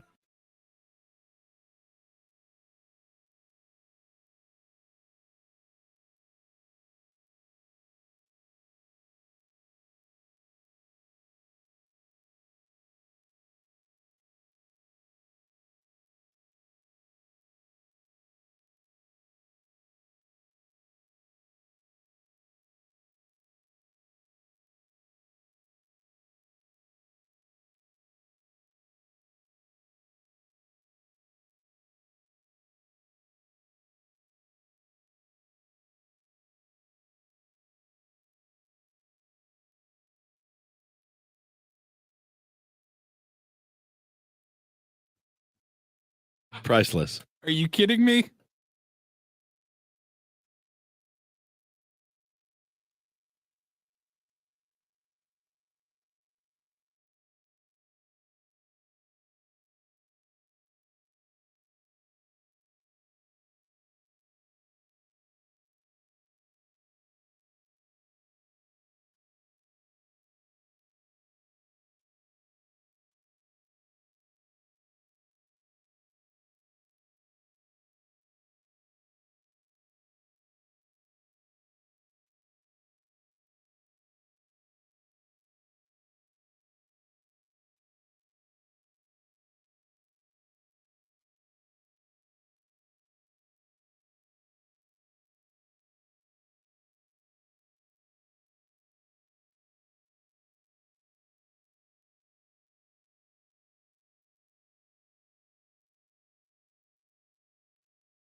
Congratulations to Justin. Just won a pair of Padres tickets to Sunday's game against the Red Sox. Congratulations. Thank you for listening to Ben and Woods on 97.3 The Fan. Wrapping things up here on a Friday, heading into the weekend. What else is going on this weekend? Anything for you, Woods? Last T-ball game of the year Last tonight. already. I'm like happy, but I'm also very sad that it's over. Weirdly enough, my 5-year-old all of a sudden on a whim last night, yesterday at practice is, Dad, I want to take some balls in right field. I said, really? I wonder why a young 5-year-old, impressionable 5-year-old would suddenly want to go take fly balls in right field. I wonder what can we point to that would make that kid want to go out and take fly balls in right field. So I go, he's not great at catching fly balls. We work on it a lot, but they're little, they're trying to figure out where to put the glove. That's wild. Right field's going to be like the coolest position in San Diego. So you're going to have little leaguers used to always clamoring. be the place where you put the the kid who couldn't play. You hide him out in right field. Now they're all going to be going, can I play right field? Can I play right field? How cool is that? Number one. And I said, all right. So, man, I was hitting him some, line drives on the ground. He was picking them up, throwing them in. Then I hit one in the air, and he backed up, took a couple steps back, put his glove up, bam, hit right in the middle, dropped out. But he read it. Ben, he was far. Like, I've got a picture the catching on my phone. part that he'll get that. It's no doubt. It's the judging. I still have trouble, honestly, judging a fly ball. He was so happy to do it and wanted some work out there, which I thought was really, really cool. And it just goes to show you, man, like these little dudes are watching. They're watching. They're paying attention. So it was really cool. Judging a fly ball is one of the subtly most difficult things, I think, in sports. It really is tough. And if you don't do it a lot, like it's really, really hard. I mean, even the guys who do it a ton. They do it a ton. You see these pop-ups, major league pop-ups to the infield. They're no joke. Oh, my God. And the swing, you'll see them get in their spot, and then at the last second make 7 steps over to the left to get to the actual spot where the ball's coming down. And they're big leaguers, so they make the catch, but it's not easy. They need to know exactly what they're doing on those things. The you get fooled on the swing. Mike Trout's up there and he rips one of his big Mike Trout swings and it sounds okay coming off the bat. You're like, oh God. And you take 4 steps back and you're like, oh, he didn't get it. And now you got to run in. And, we've seen guys, you forget about some of the things in baseball that make it so difficult to do. And that's definitely one of them. But no, that was cool. So we got T-ball tonight. I'm going to go see The Cure tomorrow night. Excited about that. Hopefully Sunday. You'll be at The Cure. Yes. Where are they playing? They are playing at the amphitheater. In Chula Vista, I'll be at the game. You'll be at the game Saturday. Birthday. Yep. Tomorrow night. I'll actually get a night off from Padres baseball as I go see The Cure and have some fun and love live music, as you know, and going to have a really, really good time. What's on the Rindle weekend calendar? Let's see. We're counting down the days now to Vegas next weekend. So I think we're gonna go shopping tomorrow morning, get some clothes for the week. Always need some travel duds. The time that we're out there, and then just watching baseball, hanging out. I wanted to while I've got everyone here, there's a benefit that's going down this weekend. Many people in San Diego, if you were in the music scene at all, you knew Dustin Lothspeak. I believe that's how you pronounce his last name. He followed us on Twitter, followed me on Twitter, a guy I've never met, but knew through Twitter. And he's very, very involved in the San Diego music scene for about 10 years, performed at the SDMAs, really, really good human being. He passed away earlier in the year. So they're doing a benefit at the Casbah on Sunday. Is that Sunday the 21st? Does that sound right? Sunday the 21st. Yeah, Sunday the 21st. Correct, yeah. 4 bands, an art auction. And they're going to, all the benefits go to his wife and his 2-year-old son, Harrison. Very, very sad. So a way to go out, give back. I'll post the graphic from Ben and Woods on our Instagram page. But yeah, man, a really, really good human being and gone too soon, certainly. And so, yeah, if you can go out and support that, you can get your tickets and I'll post the link for everybody. But maybe we can put it in the chat as well, Paulie. But yeah, that benefit's going down Sunday for Dustin and his family. Speaking of doing good, I'll throw this in as well from the Padres. They had their dinner at the Diamond last night, raised $1 million, they said, to fight homelessness. But they're not done. So there's a silent auction. I don't know if you've ever been to one of those charity dinners. Yeah, of course. Where you go and there's a table with like cool things and you write your name on a sheet and you bid, you know, kind for of an pray experience. you don't win sometimes. Sometimes. But I won a Johnny Cash autographed record, and I was like, oh, I won it. But sometimes you also look like, hey, that would be a steal. I'd love to get that. And then you're hoping no one else outbids you. Right, of course. And drives up the price. Well, they had one of those, but it's also online. And even if you didn't go to the event, you actually can go to Padres.com/dinner and bid on the silent auction items that were available last night until 10 p.m. tonight. Items including private pitching lessons with Blake Snell, tickets to sit in the owner's box during a regular season game at Petco Park, concert tickets, VIP tickets to the Morgan Wallen concert, if that's your jam. But you can go to Padres.com/dinner and help them raise a little bit more money to fight homelessness in their silent auction. Imagine getting a Blake Snell to give your kid pitching lessons because you won it in a silent auction. I mean, he's still a really good pitcher. He's a really good pitcher. Thank you. He's at 1 inning, but hey, he's not getting any run support. Zero. He gets 0 runs when he pitches. He's gone 6 innings or more, 6 innings, I think, in his last 3 starts. I think there's major league pitchers who would pay Blake Snell to know how he spins that ball 100% on his slider. He's got some knowledge to pass along for sure. So I did send Paulie. We talked earlier. Somebody in the chat, I think it was JR, said best way to get this team out of a slump is you threaten them with a fryer cut. And I said, I'm actually one of the few humans on the planet that actually had a fryer cut. And I did. One of our tier ones sent me. When you were going through your fryer phase? No, I was not in the fryer. Back in college? I've been through a lot of phases, and the fryer cut phase was never one of them. I lost a bet or something, or it's probably premeditated, if I'm being honest. And like they arrange, okay, you're going to lose this bet, so we can give you a fryer cut. Would you do it if you lost the bet? Yes. Yeah, it's like our version of War of the Roses, right? So yeah, sure, I'll lose the bet. Anything for a laugh. And I found the picture. Paulie's got it. You can tweet it. I don't have Twitter. Put it on the chat. Put it on Twitter, Instagram. If that whatever. doesn't inspire the Padres, I don't know what will. Seriously. I mean, it would get, if you said to me, you got to do 6 more hours of radio or you get a fryer cut, done. Sure. Done. I mean, it's the worst. Very little I wouldn't do to avoid having to get a fryer cut. I would let you kick me in the boys before I would take a fryer cut again. It's the most hideous haircut you could ever imagine. Legit. And they shaved the middle of my head and you just get that ring of hair. It's just horrendous. It's horrendous. So yeah, Paulie's going to put it in the chat. You can tweet it out as well. So yeah, there you go. All right, just a couple minutes left. Flub's coming up right now. Let's check traffic here on 97.3 The Fan. From the Premier Chevrolet of Carlsbad Traffic Center, part of the Premier Auto Family, here's Kelly Danick. Guys, the South 15 in the North County got off to a very rough start this morning, but things are looking much better for you. Where you do have concerns is if you're going to be in the Scripps Ranch area. That water main break has left things very flooded in the vicinity of Scripps Ranch Boulevard and Scripps Lake Drive. This is right by Scripps Ranch High School. So, yeah, definitely keep that in mind. Try and avoid that area. The road has buckled in the process of all that mess. So, you don't expect to have that remedied anytime soon. It'll probably affect things in the afternoon as well. So, do keep that in mind. Again, that is near Scripps Ranch Boulevard and Scripps Lake Drive. I'm Kelly Danick with Ben & Woods, San Diego's #1 sports station, 97.3 The Fan.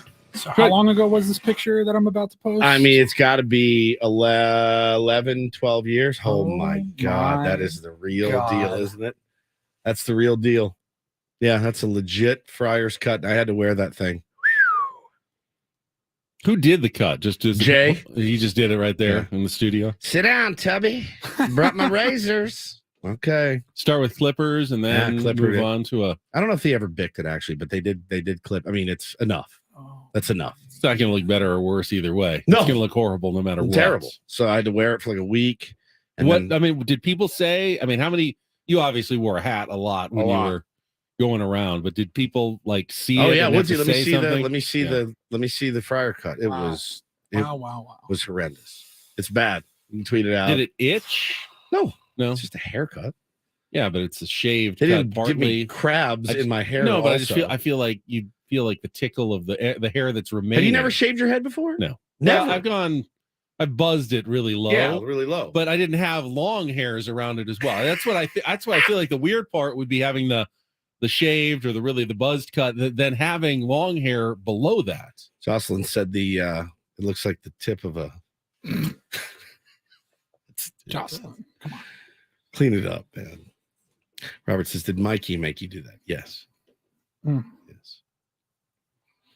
Did a lot for that show. Won't do that again. I will not do that again. No? No. It won't make that bet? No. Hey, Woodsy, the Padres are going on a 40-game winning streak. Fine. 40-game winning streak. Done. Done. Do it today. Don't care. I got a hot wife and 2 kids. I'm good. There's nothing holding me back.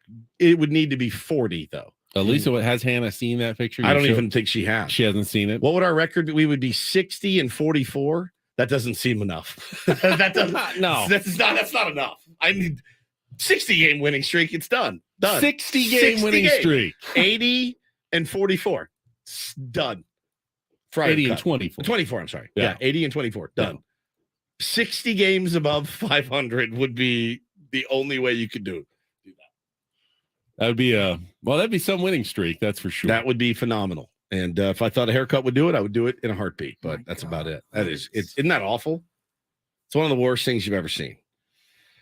Trying to look and see if there's any other interesting series in baseball this weekend. Well, real quick, we had David. This is shout out day on Ben and Woods. David said, "Can you guys give a shout out to the CSU San Marcos Cougars softball team? They're 1 win away from going to the Division II Softball World Series. Nice. Got to win 1 of 2 against Concordia in Irvine today. Let's go Cougars. I'm a tier 1. Listen every day. I work for San Diego Charter Company. I've driven this awesome team the last 2 years. Thank you very much, David. And shout out to you guys at Cal State San Marcos. All right, last couple of minutes here before flubs. I was looking to see if there were any interesting series. The Cardinals and Dodgers are playing. They started last night. You mentioned the Cardinals hit 7 home runs. Other than that, it's a lot of weird matchups this week. I mean, Baltimore-Toronto is like one of the better matchups. I'm going through this whole list of the Rays are not playing as well as they had. They're playing Milwaukee this weekend. They've lost 7 games in their last 13. Ooh. They lost 6 in like their first 32 or something. And so they've kind of fallen. A lot of injury. Back. A lot of Yeah, injuries. This is the thing. Every team, ups and downs. It's the whole season. We're just waiting for the Padres to turn back to an up portion of the season. Can't wait for it to Hopefully it starts tonight at Petco Park at 6:40, 5:40 pregame show with in-season Sammy Sam Levitt from the Western Metal Supply Company. Forgot to tell you guys the story. Oh, my when gosh. I went to the game the other day. So I went to the game. I sit down with my family, and there's this nice lady sitting next to me. She's got her coat on my seat, but it was fine. The kids sit on our laps. I go, it's good. If you want to keep your coat there, it's fine. She leans over. She goes, "Do you work at Odyssey?" And I go, "Yeah." And she goes, "I'm Sammy Levitt's mother." Oh. And I said, "No way." And Hannah and I both screamed and proceeded to talk to her for like 2 hours. She is, you can imagine, because Sammy Levitt is the best. She's the mother of the best. She's incredible. I love visiting here in San Diego. Did she talk about where Sammy goes, the champagne flows? She did not, but he's going to kill me for this.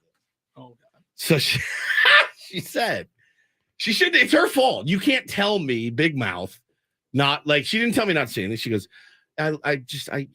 he's my grown up and he's a grown boy, but I love him so much. And I went and I got him a bunch of groceries. Like, oh, that's so sweet. That's so nice when you remember your mom used to come to town and stoke you out. She's like, I'm taking him clothes shopping tomorrow. And I just died. That's I was what like, moms are yes, for. that's what moms do.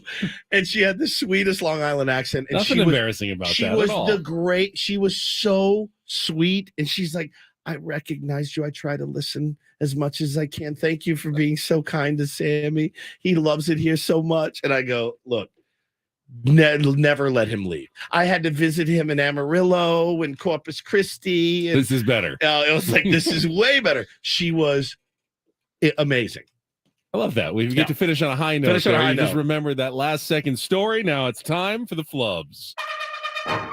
Sit down at a California-style blackjack table or play some Texas Hold'em poker. Book a solar battery installation. Book a solar What is battery installation? Tatis has paid the big bucks to be our I have done it again. I haven't heard much. The organization, Bob Melvin. Who is Bob Miller? Because Penske Lincoln's Dong Days of Summer sales event is on right now. Benny and call a public safety power shutoff. The meteorologist at STNG, I'm in trouble too. The ump show is starting in 4 minutes. Stu We gotta go. Let's go, babe. Sherwater's behind the dish. Come on. The dish. And of course, San Diego State taking on number 14 Yuha on Yuha. Ring it. All right, we'll play this audio for Oh, you. guys. Gnarly. It's gnarly. Out of St. Louis, California. First hour of Ben and Woods. Glad to have you with us on Wednesday morning. Glad to have you with you. Wherever we are. And both times, Austin Nolan drove in the one run. Who is Austin Nolan? Browns, Bengals, Bravens, 3-2-2 teams in that division. Ballast Point Beer, the official craft beer of the San Diego Padres, at Ballast Point in Little India. He's not 35, but he will pitching. be before the contract is done. What is a contract? Holiday season is almost here. 30 days, half September. And that is do this for a Wednesday. Don't. Ben and Woods back after a check of traffic on 97.3 FAM. He's got the fifth most wins coaching time, all-time coaching. Fifth most, yes. February 12th, State Farm Stadium in Glendale, Arizona. State Farm Stadium. That's not what I heard. It's not what I heard either. Our first sound from Padres Spring Training 2013. I think when a veteran pitcher is having some success with those numbers, 6-year history of Major League Rugby. I'll give you rugby? Sam San Diego's number one sports station. 93 The Fan. We were just talking about Landon Jonovan. Who is Landon Jonovan? Right. Back after a check of traffic here on 91.37 The Fan. Almost the entire 97.3 The Crew is coming out. And then, of course, Joe Darvish and the kettlebell on the toe. Paul Reindl. It's our executive producer, YouTube director. What's the director? He's a director. The Sockers, they haven't lost the season all home, so we need you out there. Greg Elston will join us with some streaming television. In which Grammy-winning Beatles song does Paul McCartney sing about the words that go together well? He was our man on the scene in the Beast of the Belly, Dodger Stadium. The Beast. That's our new thing. Not the belly of the beast. The Beast of the Belly. Of the belly. What is the Beast of the Belly? You know All that right. expression? The Beast, the belly of the beast. Yes. There's going to be a lot of Red Sox fans. Ooh, Petco. didn't think about that. Yeah. They don't come often. No, they're well there's represented in There's a lot California. living here. Yeah. So It'll be crowded. win For tonight. sure. Want to know, right? That's the plan. All Wanna right, know. we will recharge, get some energy back, come back on Monday morning at 6 a.m. But it was a good week. Thanks to all the tier ones. Thanks to Paul Reindl and Stephen Woods. I'm Ben Higgins. Coach Sean Quintero coming up next right here on San Diego's #1 sports station, 97.3 The Fan.